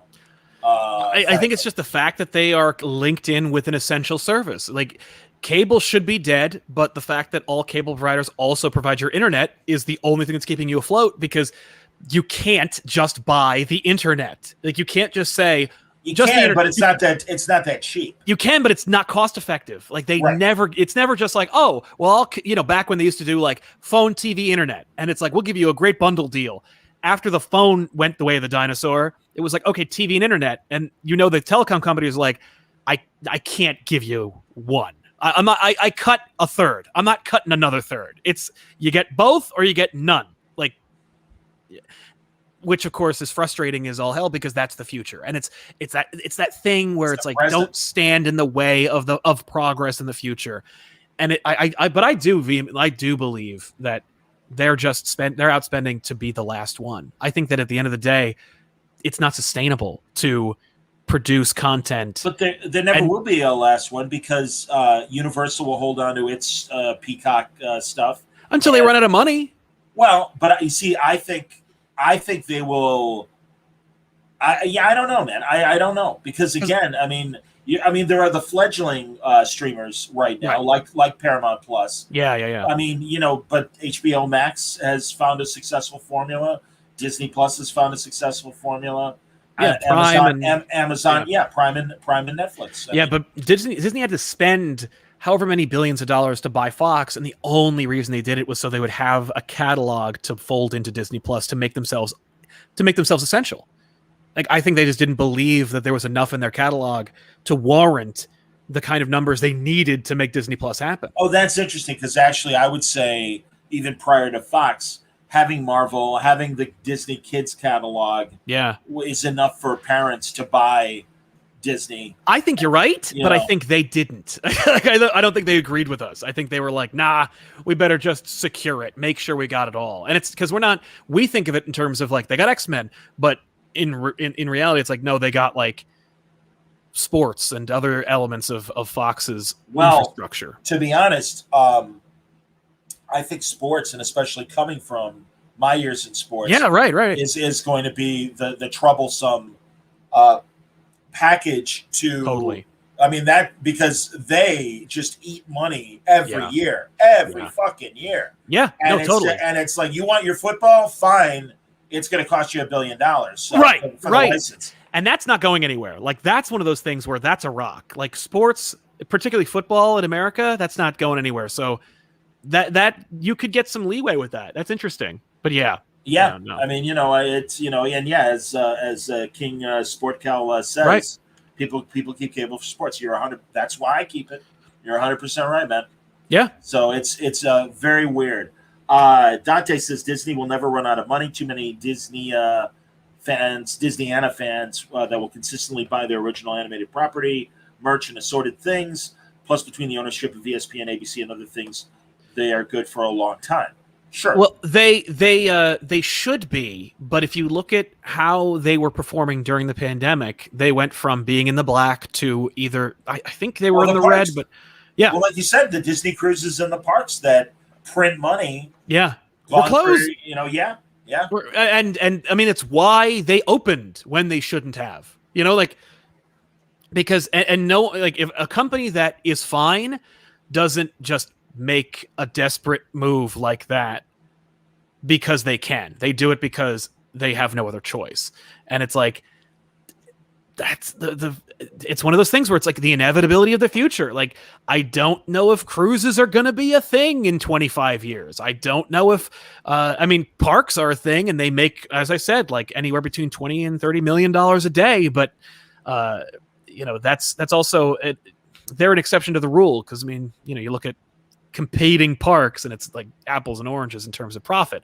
Yeah, Disney has like an infrastructure in place that makes them money from every angle, but when you have a global pandemic, and particularly a virus that mutates every friggin' 6 months and is not going away ever, you have to now factor that in. It's this is in some way applicable to another issue that I have, which is the ever-changing element of the movie industry, where the new normal was $1 billion. It used to be your movie, you spend 200, like Spider-Man 2, I think it cost $250 million. I think at the end of the day, that's how much Spider-Man 2's budget was.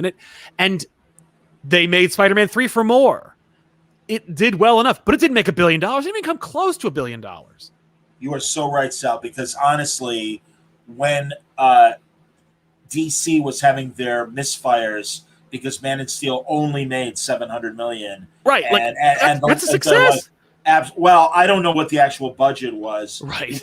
But that said, it's like, who the fuck do you think you are that $1 billion is going to be the new normal? Right. Exactly. You're insane. You are insane. Well, and they're just pointing at the movies that do make $1 billion, and they're like, well, how come they're doing it? I'm not doing anything different from what they're doing.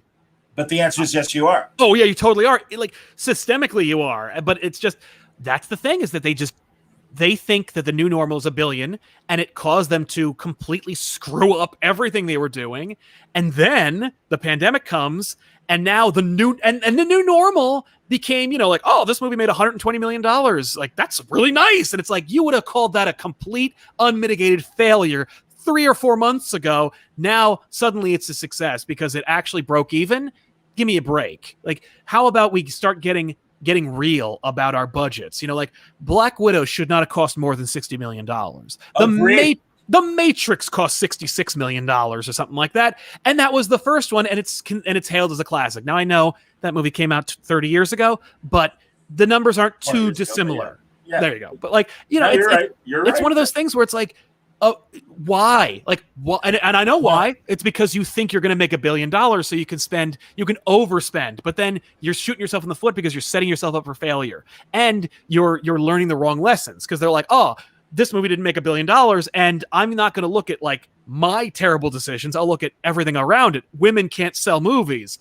No one wants these kinds of like the toys didn't work out, or this director screwed up. And it's like, Tron Legacy is one of the best movies of the year, didn't make enough money, and so it's a failure. That director doesn't work anymore. It's like that's lunacy.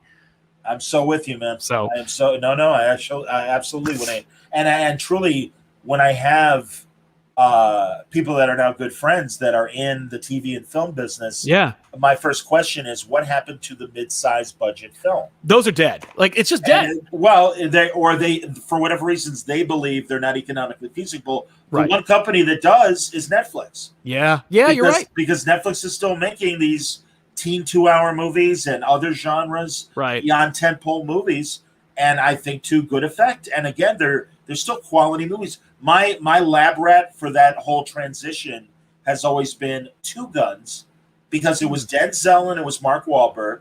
Yes. It was based on a Stephen Grant Boom comic book. Mm-hmm. And if it had come out 10 years earlier, it would be one of those summertime hits of the year.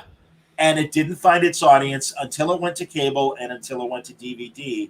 And now streaming has replaced those places where, oh, wow, I didn't know about this movie. Holy shit, I actually like this movie. Totally. I'm going to buy the DVD. So crazy stuff like that, man. Yeah. Dante has a point about Disney. The parks and cruises, I agree with you on. After having worked in the art gallery at the flagship Disney store in New York, they sold all types of crap for extreme prices because the demand was there. Yeah. Kids' underwear, dolls, original art, like a Brito canvas oil painting priced at $30,000 or $10,000. Yeah. For original Roger Rabbit cells, and those were prices from 2005. Sure, but they only sold like 10 of them in 20 years. Like I saw a thing on TikTok, of all places, literally the other day, where it was like this kind of crystal palace they were selling at Disney, and it was like a 30 to 50 grand thing, and they said they sold 40 in 25 years. And it's like, yeah, I mean, and is that a good, I don't know if that actually breaks even when it comes to the production of that thing, but it doesn't sound good to me. It doesn't sound like it doesn't sound like it's worth the effort, honestly. And and the other problem is, for me, it's like, you were dealing in billions and trillions, and you're doing it on the backs of people who don't have that kind of money. And yes, like, the super rich can afford to indulge Disney and Warner's and everybody in their plans or their designs, but it's really going to take what it took to withstand the pandemic, which was boots on the ground, essential workers, and people who have like 2 jobs or an apartment or whatever it is, but like people who work and don't make more than 50 grand a year, and they're not buying $30,000 indulgences to go into their 1-bedroom apartment. And those are the people you're asking to pay $9, $12 a month on your streaming services. And that, I'm really, I don't get a chance to talk about this very much. So I know I'm getting in the weeds, and I apologize. But no, Sal, stop apologizing. This is exactly the kind of shit I want to talk about. So no, it's okay, buddy. Seriously. I'm happy to provide this platform for you. Thank you. Beyond, Big 2 this week, whatever, and everything. Right. I mean, yeah, I still force that, but it's like, Batman's very interesting this week, but also the world's coming to an end. But no, and I don't really believe that. I don't think the world is coming to an end. It's just like, I need, like, I say these things and I push back against the allowances and the what ifs and maybes that are presented, because what's the harm in asking? Like, what's the harm in pushing back? The reality is, a corporation is neither good nor evil. It exists to make money. That is just in its DNA, the thing exists to make money. It's not a person. It's not an animal. It doesn't try to survive. It is in its essence a thing that is designed to make money. And it is designed, or at least expected, to make money in the quickest, most direct way possible. And it turns out that the quickest, most direct way possible doesn't always line up with the best interests of everybody, or the morality, or consider the future. And we still have our brains, and we can say out loud, like, yo, that's not cool, or hey, we need to start thinking about dialing that back, or being more reasonable. Like, people will forgive you if you make a Judge Dredd movie for only $8 million. People will go see a Moon Knight show or a Moon Knight movie. If you made a Moon Knight movie, show is a different animal. It's just, the budget, I don't even understand. I'm not here to speculate. But a Moon Knight show or movie should only cost $45-60 million, maybe, because it's just a dude in a costume.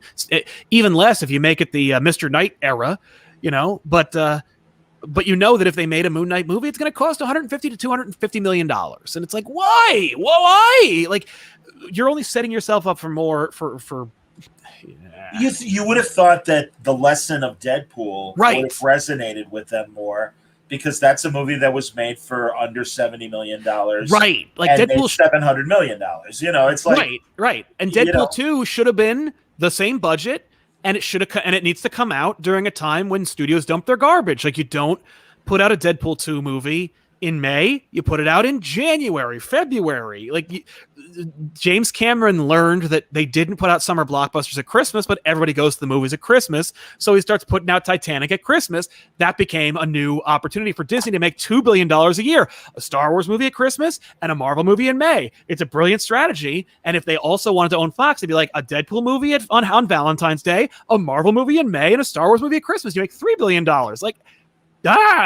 But again, and another reason why Gabriel Hardman and I are doing this Kinescope show about the early days of live TV. These guys had shoestring budgets because there was no money in TV. Right. And it came down to character and writing and acting. Yeah. And direction. Yeah. And again, when there are no's, and if they're financial no's, that's when creativity is sparked and you get some really interesting stuff. And I don't understand why there isn't more of that. Right. But by the same token, as we learned from Mark Miller and Jupiter's Legacy, and what was reported behind the scenes. I don't know anything about the development of that show, but Well, Netflix was like, you're spending too much money at $9 million, and then there are Marvel TV insiders that are like, well, we're spending $12 million an episode. Right. So, which is right. And, again, it's all choices. I mean, going back to Bendis and Sony with the first season of Powers, right?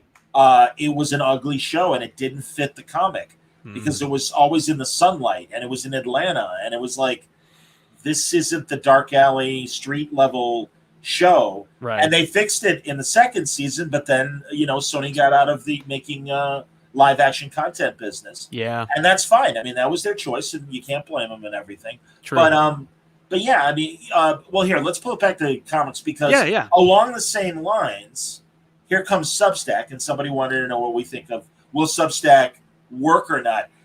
We're at the beginning of the experiment, and it's going to take at least a year to determine how many subscribers everybody gets. And, as I'm sure people know watching this show, don't need the definition, but if you do, Substack originally was a newsletter platform for journalists that either found themselves canceled or, sorry, we can't afford you anymore, you got to go. And they took their audience with them. They created these newsletters. Substack, I think, saw what was happening in comics. And also, I mean, things like that Guardian article that came out a month ago. Oh, yeah. That said, for our creating the Winter Soldier, all I got was a handshake and a $5,000 check. Yeah. And an end credit at the end of the movie. So I'm sure Substack's like, well, wait a minute. These are the guys that are making the $1 billion movie ideas. Yeah.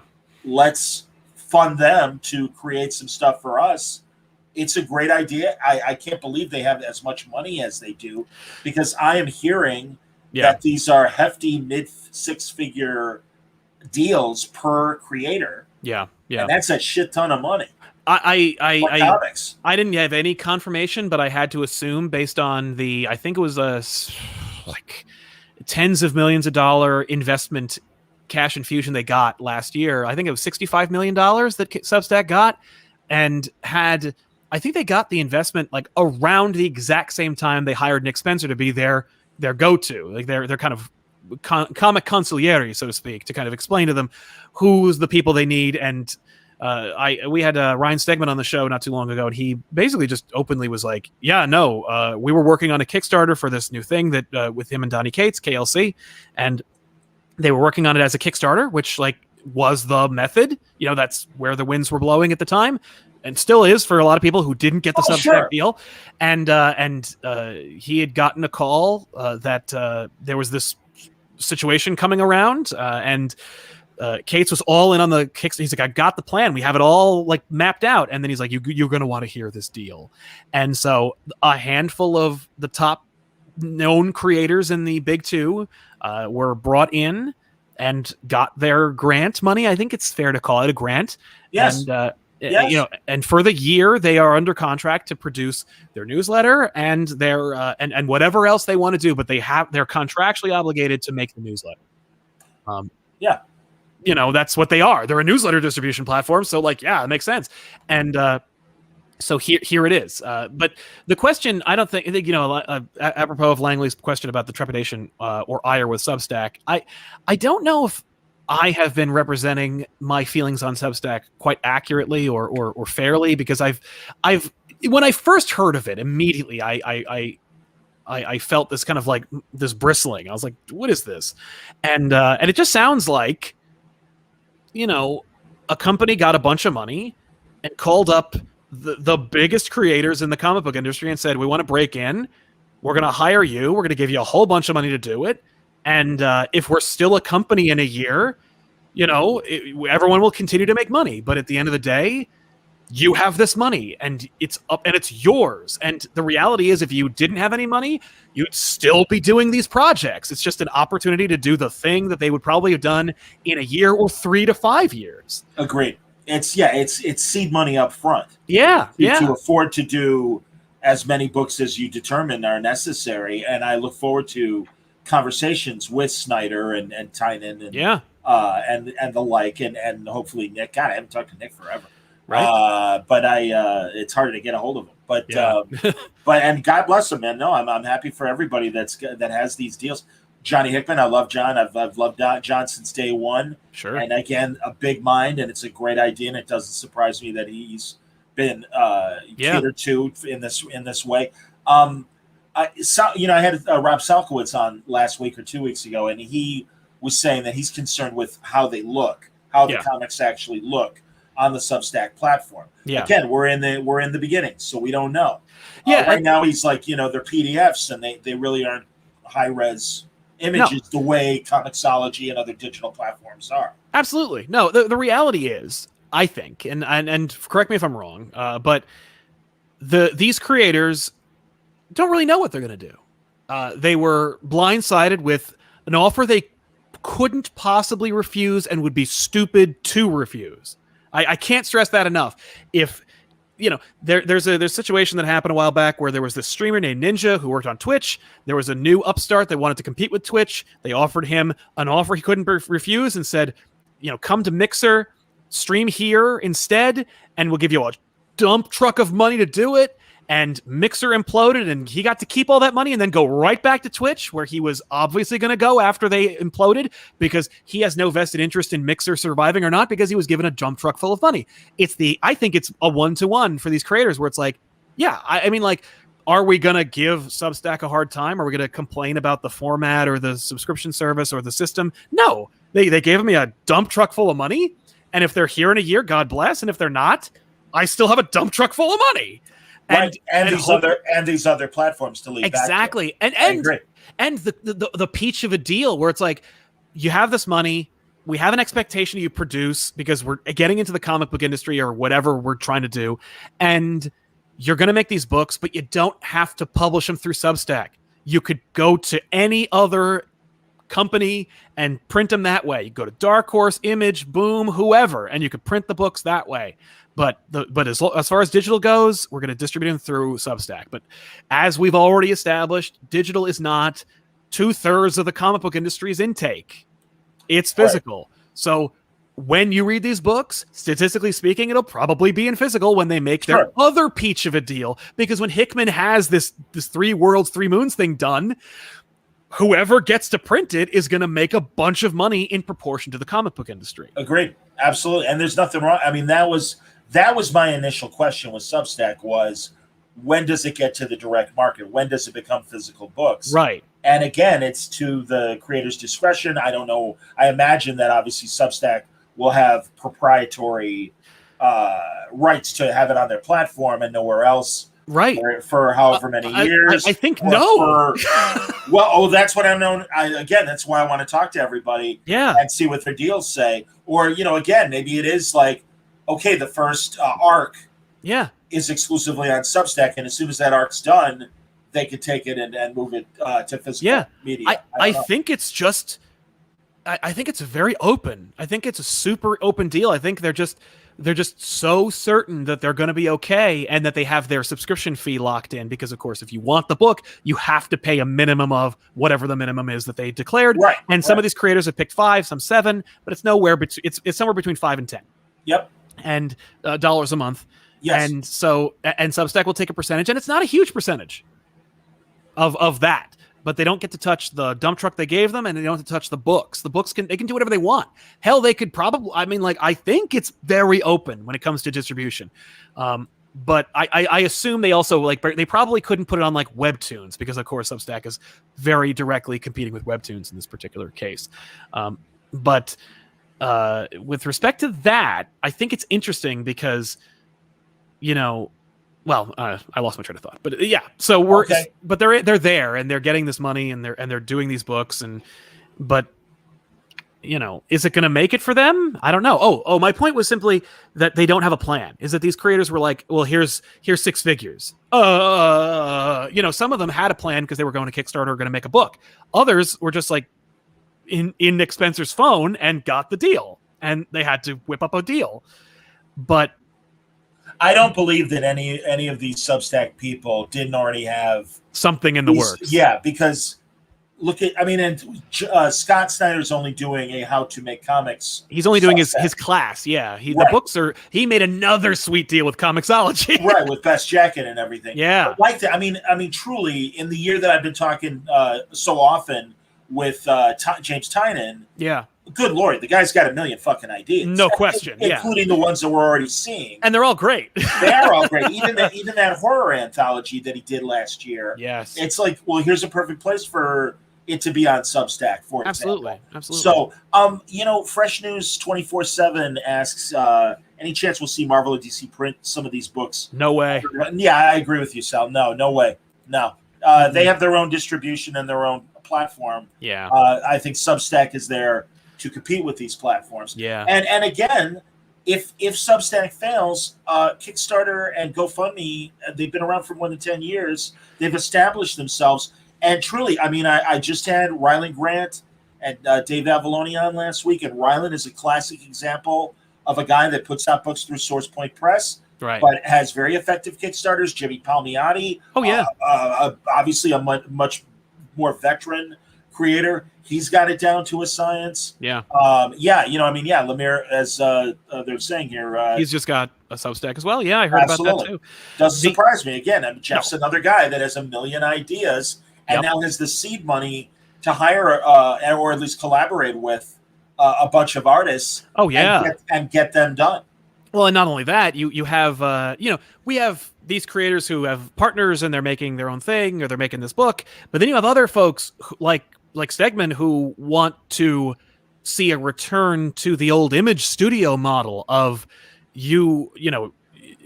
Wildstorm, Extreme Studios of having the kind of seed money that's available to them that wouldn't have in any other environment, where they can then say, like, let's hire up and coming creators that we know can produce and make them part of our studio, more or less, and start producing books that, if we start with Substack, also have an infrastructure in place to guarantee a monthly income that, if these books are popular or exciting, can only increase from there. And even if Substack goes the way of the dodo at the end of the year, they can then just move that over to Patreon or Kickstarter or whatever other format they want. Hell, it could be private donation for all they care, because by the time they've already launched it, it'll be a self-perpetuating machine of production. And like we said, the industry is not as substantive in terms of liquidity compared to the entertainment industry, like movies and TV. So they'll take the deal. The reality, like, if they work out a deal where it's like, we're producing, let's say, 4 monthly books under, with 8 or 9 different creators, Image, Boom, IDW, whoever, hell, getting back to that question about Marvel or DC, Marvel definitely no. Maybe DC, because that Nice House on the Lake book should have been a Boom book. And I don't mean that because I know something. I'm just saying, for all intents and purposes, it should have been a Boom or Image book. But that the reason it's a Black Label book is because, and I say I know this because I live and breathe, not because I have any confirmation, so I should say that this is all speculation. DC must have offered a peach of a deal to produce that book because of the clout and the success of the Boom book. Like, why would he produce a book under DC that is clearly an independent label, if not for a sweet-ass deal from Warner's? And if he got that, I could guarantee that at least 1 or 2 of these people will probably make some deal with DC, because DC doesn't want to compete with Dark Horse, of all people, or Boom, especially when it comes to a horror story or something that might be in their wheelhouse. Of the big 2, it's DC is still the one with the most question marks around it, and I don't totally. Just because the Riddler wears a costume that way. It really, because honestly, it's we don't know what Discovery running DC means. No. The one thing that I would say, where I'm not worried about, as was the rumor when it was still the AT&T show, that maybe DC or AT&T would license the DC properties to a Boom or a Dark Horse or somebody else. It just seems to me that with Discovery and all the cooking shows and the DIY shows that they produce, if they're not themselves making the tie-in cookbooks and how-to books for their stars, they certainly recognize the potential for still being in the publishing business that way. Absolutely. And so I would think that they will regard the content that DC Comics specifically makes is worth sustaining in some fashion. Absolutely. I'm sure the line might narrow. And that, by the way, another reason why we might be seeing a lot of these jumpaways to Substack and the like is because the writing's on the wall that the line is going to eventually narrow down. Yeah. I think it's an inevitability, and that these $7.99 books that have multiple features in them are a last chance of, well, maybe this will sell. Yeah, I can see that. Yeah, absolutely. I mean, and or the next move is, all right, we're going to lose a monthly Hawkman book, but we're going to have another Batman book, things like that. Look at Justice League Dark being sandwiched into a Justice League comic book. Like Justice League Dark, at least the book exists, but they're just trying to, if you don't, Justice League Dark and Justice League couldn't be two more different titles. Sure. And it's just like, well, if you don't like Justice League, you'll probably like Justice League Dark, so hopefully we'll get you either way. As an old fart though, I like it because it reminds me of the early 70s. Yeah. When the Rose and Thorn backup series was in Lois Lane. Right. And Rose and Thorn was a much grittier street level crime book than even independent journalist Lois Lane doing. Of course, yeah. But so I don't mind that. That doesn't bother me. Oh no, I'm just saying that you can see the innovation, or at least the desperation, or the desire. Or both, probably. Innovation comes from that. But again, the writers seem to be up to the task. I mean, Ram Visa is a terrific writer and has just made this adjustment regarding Justice League Dark. Like, fine, I'll do it in 10-page chapters. Yeah, it's going to be collected on its own eventually, anyway. Totally. And the other thing is, truly, and it's always been the case, it does suck because I think James Tynion has done exceptional work in the Batman universe, and I've loved everything. And every time I talk to him, it's like, well, Jesus, James, that sounds like a great idea. I can't wait to read it. So it's going to suck that he's going away. And someone said that they don't believe Hickman is going away. I thought Hickman is going away. No, he's doing something with Marvel. He's making some. He said he's working out the next year or something like that. Okay, great. He's off of X-Men, but he's still with Marvel to do great, wonderful, whatever he's doing. Hey man, best of both worlds, to give a Star Trek reference. Absolutely. So no, I'm cool with that, and it's great. It's great for the creators that can take advantage of this opportunity. Totally, But that said, I also welcome the fresh air of the new writers. Yes.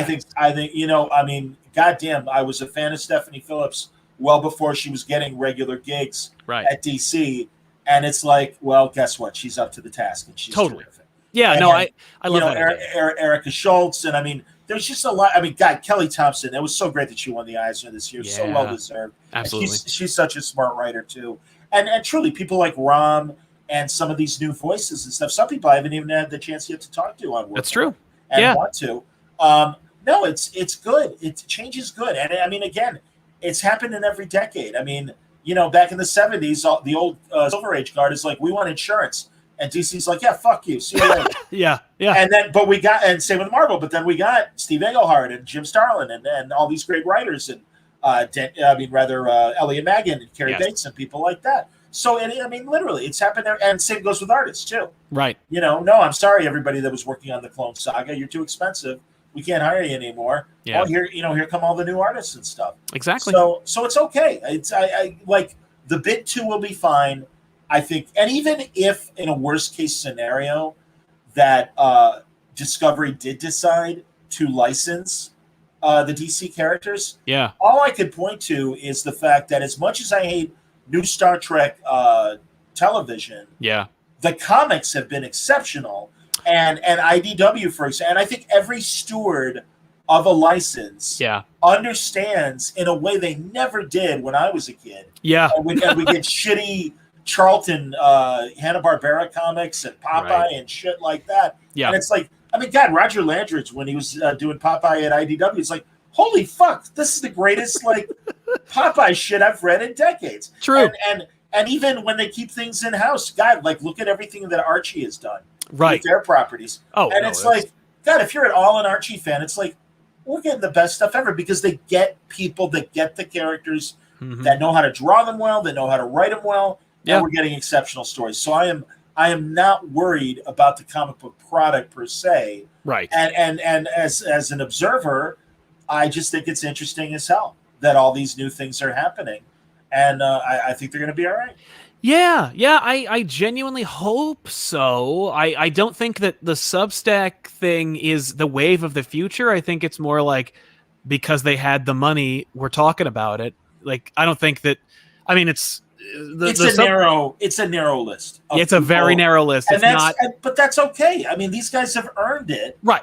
And now the next generation, the Stephanie Phillipses and the Kelly Thompsons, will gather their audience, and everyone will go, "Holy fuck!" Right. And then they'll have the opportunity to do image creations and stuff. Man, I won't name names, but one of my favorite writers, who is definitely a veteran, he's in his early 60s, and I was talking to him, and I'm like, well, do you have any creator-owned ideas? He's like, oh yeah, definitely. Because and again, this is a refrain from other word balloon conversations with creators. Back in the day, the pinnacle was working for DC and Marvel. Yes. That was the high plateau. That's where you were Edmund Hillary on top of Everest. Absolutely. But look at me. Well, now it's, okay, that's great. But again, since Kirkman and the Manifesto, it's like, 2009. Yeah. Take your audience with you and make your own shit. Right. Stupid exactly. if you don't. Yeah. And yeah, man. I mean, God, you don't want to be one of these wonderful Bronze Age creators or post, the modern age, is that what you want to call it? Like, or the platinum age? I mean, because where do you draw the line? Year of the modern age, exactly. Yeah. Because honestly, God, I can't believe. I mean, I've been doing Word Balloon for 16 years. Yeah. I consider those early pre-Word Balloon 2000s. Yeah. The start of another era. Oh yeah, I call it the event age. Okay, then that's fair. Sure. No, and obviously I get it. Yeah. But yeah, I mean, I would say right now we're really seeing a turn of the page to a new era. Yeah. No, you're absolutely right. I think we are. Yeah, definitely.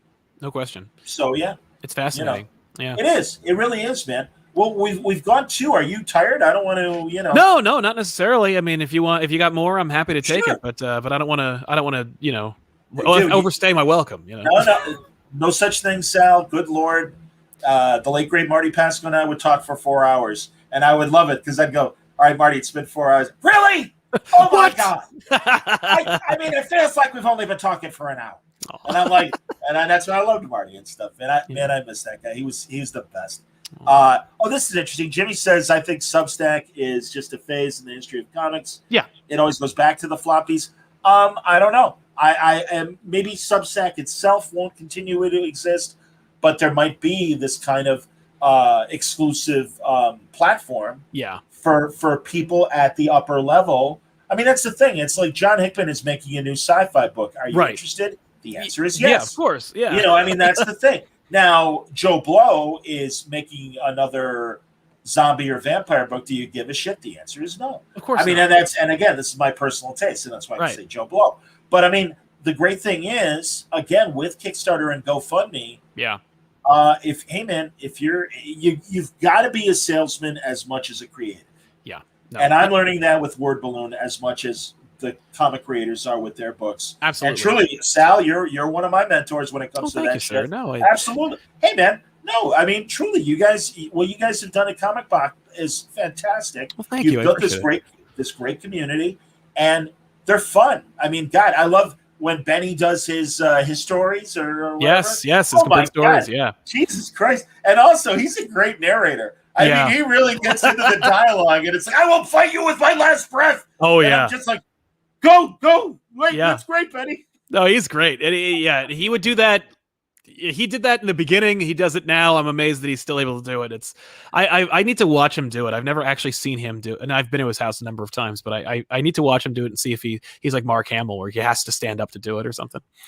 I think that's true. And truly, not so much for comics. Yeah. But I really do, and I keep saying this to keep myself honest and that I will actually do it. I really want to do a narrative podcast. And my thing that I want to do is my favorite sport, boxing. Yeah. And cover that period from when Joe Louis retired as heavyweight champ to Sonny Liston losing to Ali. Yeah. Because that was really the period where the mob really controlled boxing. That's cool. It's really, really interesting. That ought to be... Yeah, go ahead.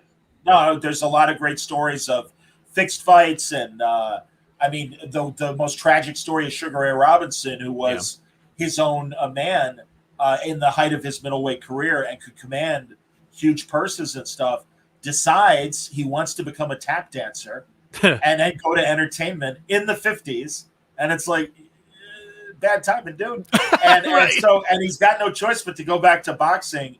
And whereas he was making back then, which was huge money, $50,000 a fight, he's suddenly making $5,000 a fight because he's got to work with the mob. And it's like, sorry, that's the money. You take it or leave it.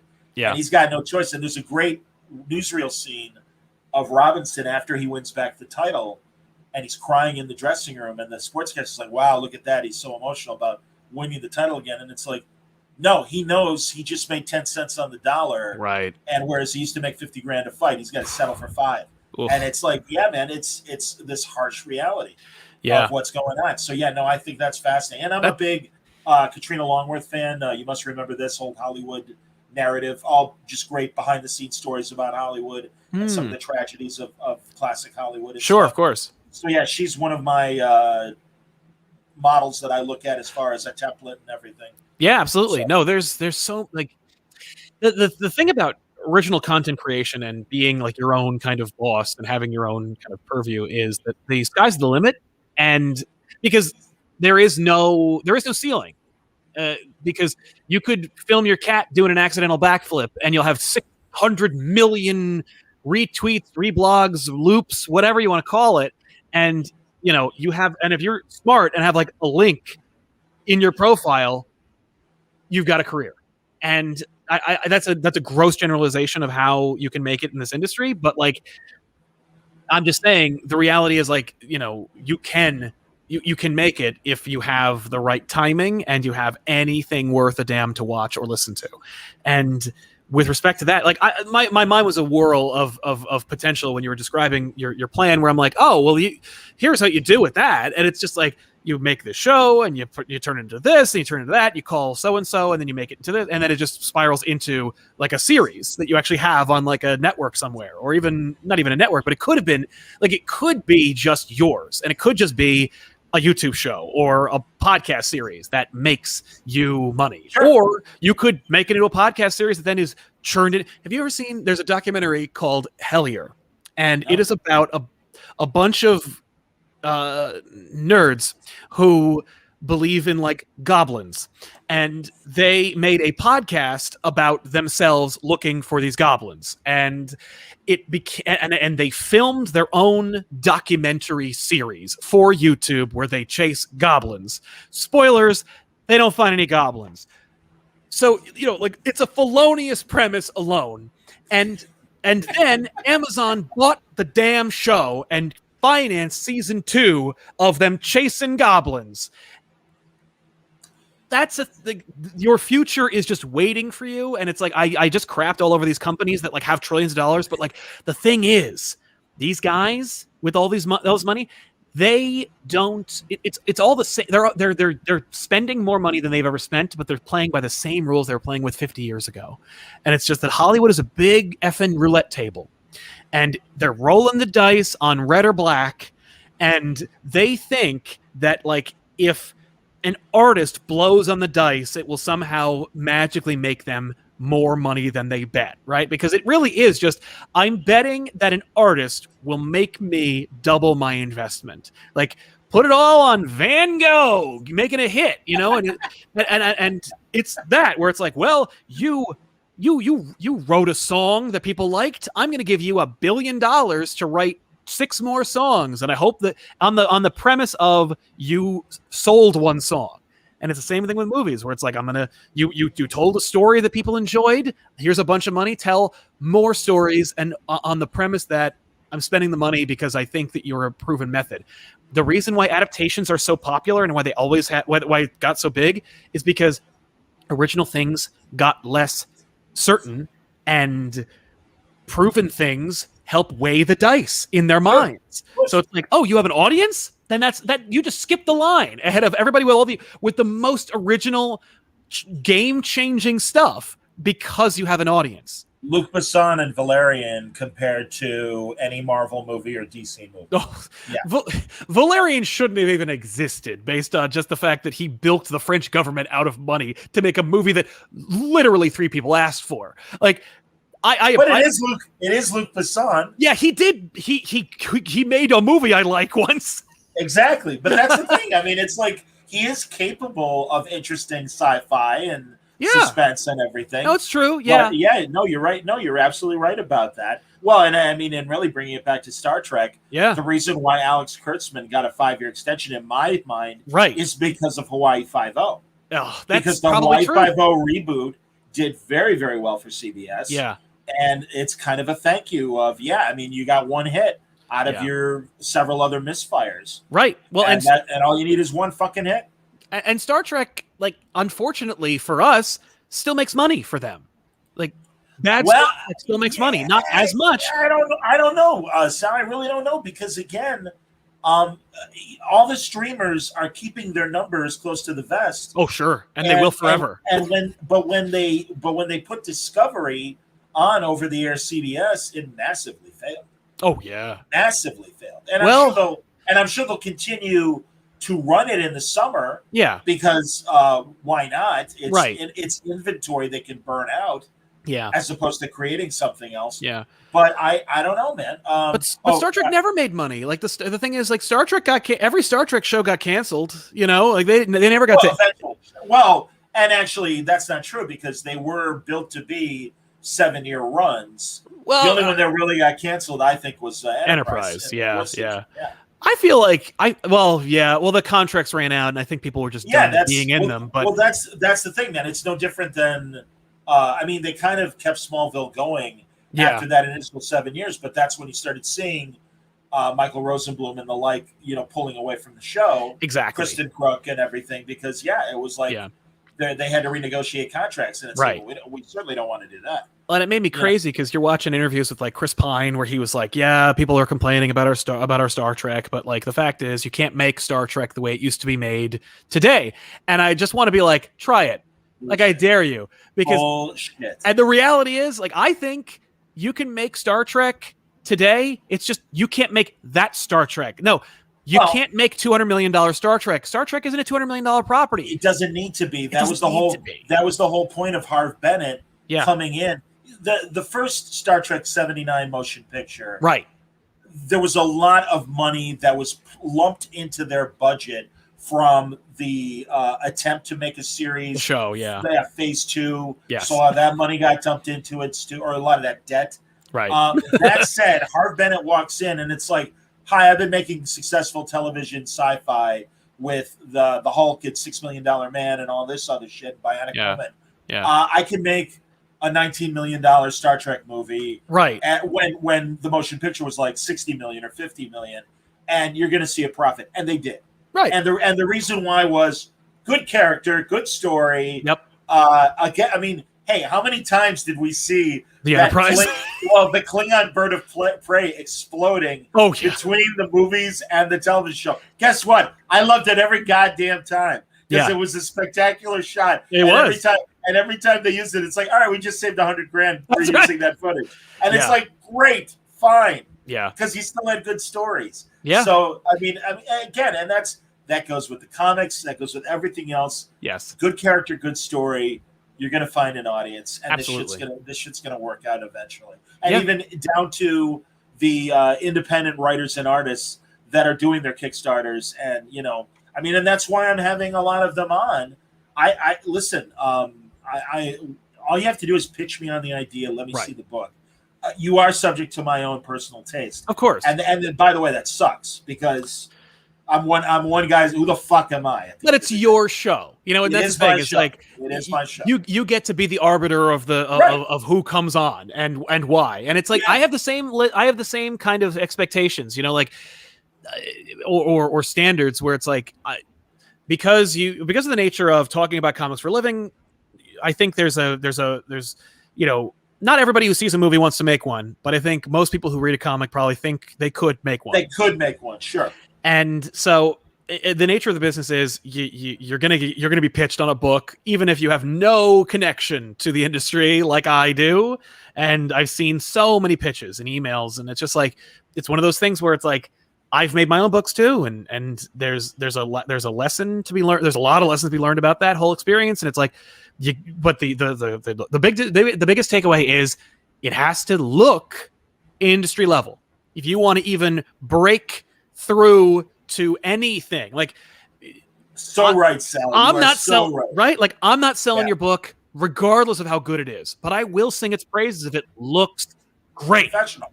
Yeah, if it looks professional. No, I'm with you, man. That's always, again, the art carries 90% of the weight of the burden. It does, and God bless you. It's hard to find a great artist, especially a great unknown artist and stuff. Oh yeah, but that is kind of the line in terms of, I'm sorry, I'm not feeling it for this book because the storytelling is ineffective. Exactly. There are books that are published by, maybe not the big two, but certainly other level tier publishers that have never crossed my radar, or at the very least, never reached the point of being reviewed or talked about in any length of time because it just didn't reach I'm like, there's no excuse for why it's being put out. Like, it doesn't look, or the tone doesn't work. And sometimes you'll look at, you'll read a book and it's like, the art's great. And you're like, oh, I can't wait. And you read it and it's not great. And then what do? You just go, well, this artist is going someplace, and you tell the artist like, yo, you're going someplace, and you elevate their work. That's what I love to do at cons. When I go to conventions and I especially local shows, you'll see Artist Alley and it's just choked with people, and you go to these and I have never been wrong. Like, every artist I see where I'm like, wow, I've never heard of you. This is industry level. Or I remember the most recent one was somebody, I saw it at, I'll drop the name of the show because no one goes to it. It's the Garden State Comic Fest. I think that was 2-3 years ago, before the pandemic. But yeah. I remember that show. But I went to one of those and I saw this creator and I saw their work and I'm like, this is ready. Like, you're ready. Like, there's some creators where I'm like, give it another year, you will be called. So this guy, I'm like, have you gotten any calls? And he's like, no. And I'm like, by the end of 6 months, you will get a call. And he emailed me at the end of 6 months and he's like, they called me. Oh, that's great. God, I felt that way about Greg Smallwood when I first read his early books. And I'm like, you are going places. And like I said earlier, Elsa Chartier, I'm so like, good. And again, I mean, she's incredible. And I'm just like, Elsa, you just keep doing what you're doing. And then she doesn't need my confidence, but I'm telling her, I'm like, you're going to be fine. You're going to make it.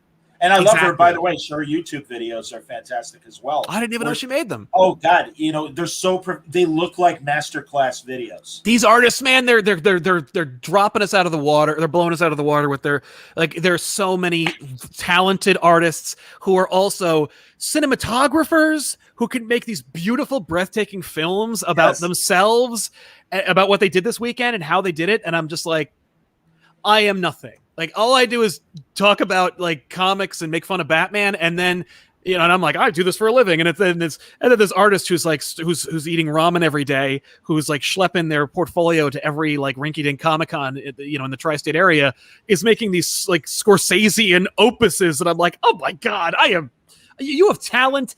And you're making better videos than me. You don't even want to make the video. It's so good Lord, Sal. I keep wiping my brow to fix my hair. That's how much I give a shit about my camera presence now and my set where you can see shit on my kitchen counter behind me. But that's the thing is what's beautiful. Getting back to that other thing I was talking about was they don't if they don't care. You could have a great set or terrific cameras or decent mics, but it doesn't matter. If you're speaking truth, or you're an expert storyteller, or you have an engaging voice, the only thing they won't forgive is not being able to hear you properly. Outside of that, they don't care what's happening behind you. I have the luxury of having a studio, and it's only because I got sick of setting things up in my living room. I was literally just it took 20 minutes to set up and 20 minutes to break down, and I was like, I'm sick of this. I'll just pay for a space, and thankfully it pays for itself, and I'm very lucky. Thank you. That's awesome, man. Congrats. Thank you. Yeah, and that was not I'm not trying to humble brag. I'm just saying, I'm literally talking about how it doesn't matter what's behind you, and I have a very carefully curated backdrop. But the only reason is because I have the luxury of being able to do that. I have the stuff. I'll do it. This TV. We don't even need it. I removed it from the common area. I'm like, we're not watching it. I'll use it as a backdrop like YouTube. Smart. Yes, whatever. Smart. Well, I've got a wall of my commission of several pieces. I know you do. Yeah, I've never seen them. And right now my back's been killing me, so I'm more comfortable on my couch. It's fair. So that's why you got you can even see the laundry room, the laundry area of my big open space front room. Sure. But that said, I will get like an Office Max comfortable chair and probably eventually swing it back so people can see my art. All right. Because I've got great pieces and stuff, and I do like to show them off. But yeah, man, I mean, I would have like a long session like this, and my tailbone would just be killing me afterwards. It's like, oh God, I am old. Please let me lie down after this. It's one of those things where it's like you don't skimp on your bed, your chair, your shoes, like anything you spend more than a couple hours on, you gotta spend, and that's like good mic and a good chair. The rest is gravy. Don't worry about it. Plus, most of the people are here to hear you. So it's the podcast anyway. So as long as you know how to upload it and you don't blow their eardrums out when they play your show, you're good. I think I'm all right. I'm all right. So no, Sal, I'll tell you what, we can wrap up here because we've been going over 2 hours, but it's been great. Same. I'm always happy to talk to you, whether it's on the air or off the air. Absolutely. And this was terrific. And truly, I can see a lot of your followers that are commenting and chiming in and sharing. So no, thank you, dude. I mean, truly, it means a lot that we are able to get together like this. Same. And have comic pop people sample Word Balloon this way. Yeah. So, I've been such a great admirer of your work for so many years. I remember hooking up with Jason Inman like years and years ago, and I'm like, hey, can you hook me up with John at any point? And he's like, oh, I know him, yeah. And I was like, because just as I said, your comic book news royalty, and I'm humbled every time I get a chance to chat with you, and I'm lucky. You're kind. You're kind to my say pleasure, that. Sir. But again, just another guy. Are you gonna be at Baltimore? I'm going to Baltimore. I'm going to New York. All right. If everything is okay, I would say I'm 80% certain I'm going to be at Baltimore. So excellent. So that'll be great. We must get lunch because oh God, yes, please. We'll get some crab. I can't wait, man. I love eating there. The Inner Harbor is the best place to be in Baltimore, and then no further. This far and no further. Exactly. that must have been Columbo. Yeah. But yeah, man. Okay. I'm not going to go to New York. I'm sorry, man. I really need them to scrub down the Javits Center after being a COVID hospital for me to go. And also, as you know, and I love going. First of all, I love New York. It's an amazing city. Yeah. And I've got friends, and it is a cheap flight, and I've got dear friends that I can stay with. Yeah. And put me up, and I can have a blast. All that said, just the way they run the Comic-Con at the Javits Center, the fact that they make you circle the entire auditorium before you get in the fucking front door. Yeah. And it's like, how am I already tired? Right. And I'm just walking in. Yeah. And then they have the great tease of the subway stop now ending right across the street from the center. But it's like, no, fuck you. We're going to make you walk a couple blocks before you walk in the front door. And it's like, oh, come on. No, that they just finished construction at least. So at least there's more you can get everywhere, but I've never been in it, and I won't be until I go. But I hear you. You haven't done Oh no, I've been at since they opened, like since the first New York Comic Con I've been going. It's just I haven't been since they rebuilt it. Like they did all this construction, and like the last two New York Comic Cons were, or at least two, maybe three or four, but like they've been effed, and now they're done. Is the North Wing back? Yes. Oh, that's great. It's done. Yeah. Thank God, because really, it's rough. That was amazing. When Artist Alley was in this off place from the main floor, and it's like, fine, that's great. Right, please. Because that's where I want to be anyway. Exactly. And all the creators are there, and it was so much easier. And then they put them in the fucking basement. In the friggin' basement. Forget it. Like, such respect.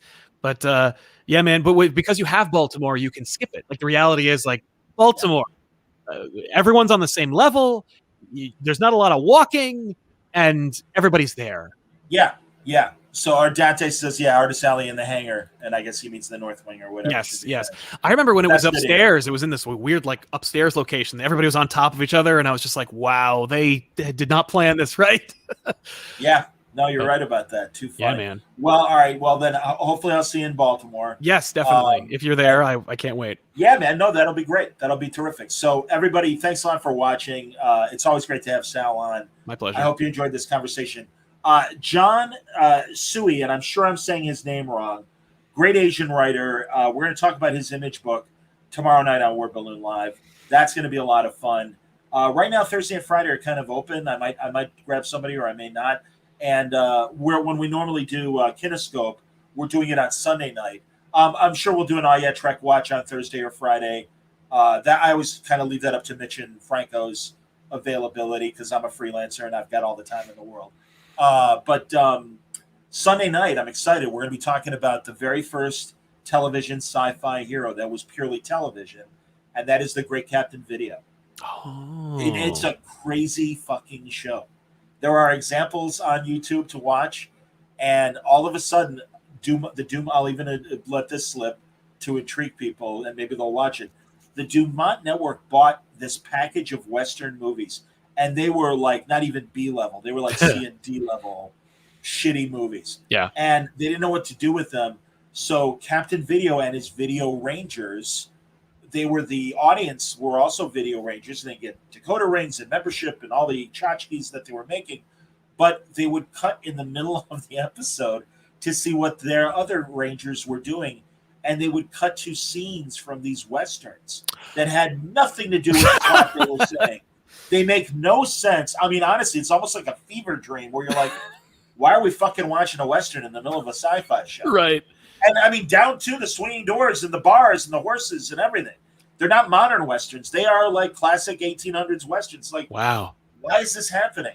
And yeah, I mean, and again, everyone just bought into it. And it was a 5-day. It was even at one point a 6-day-a-week show because they even had a Saturday show.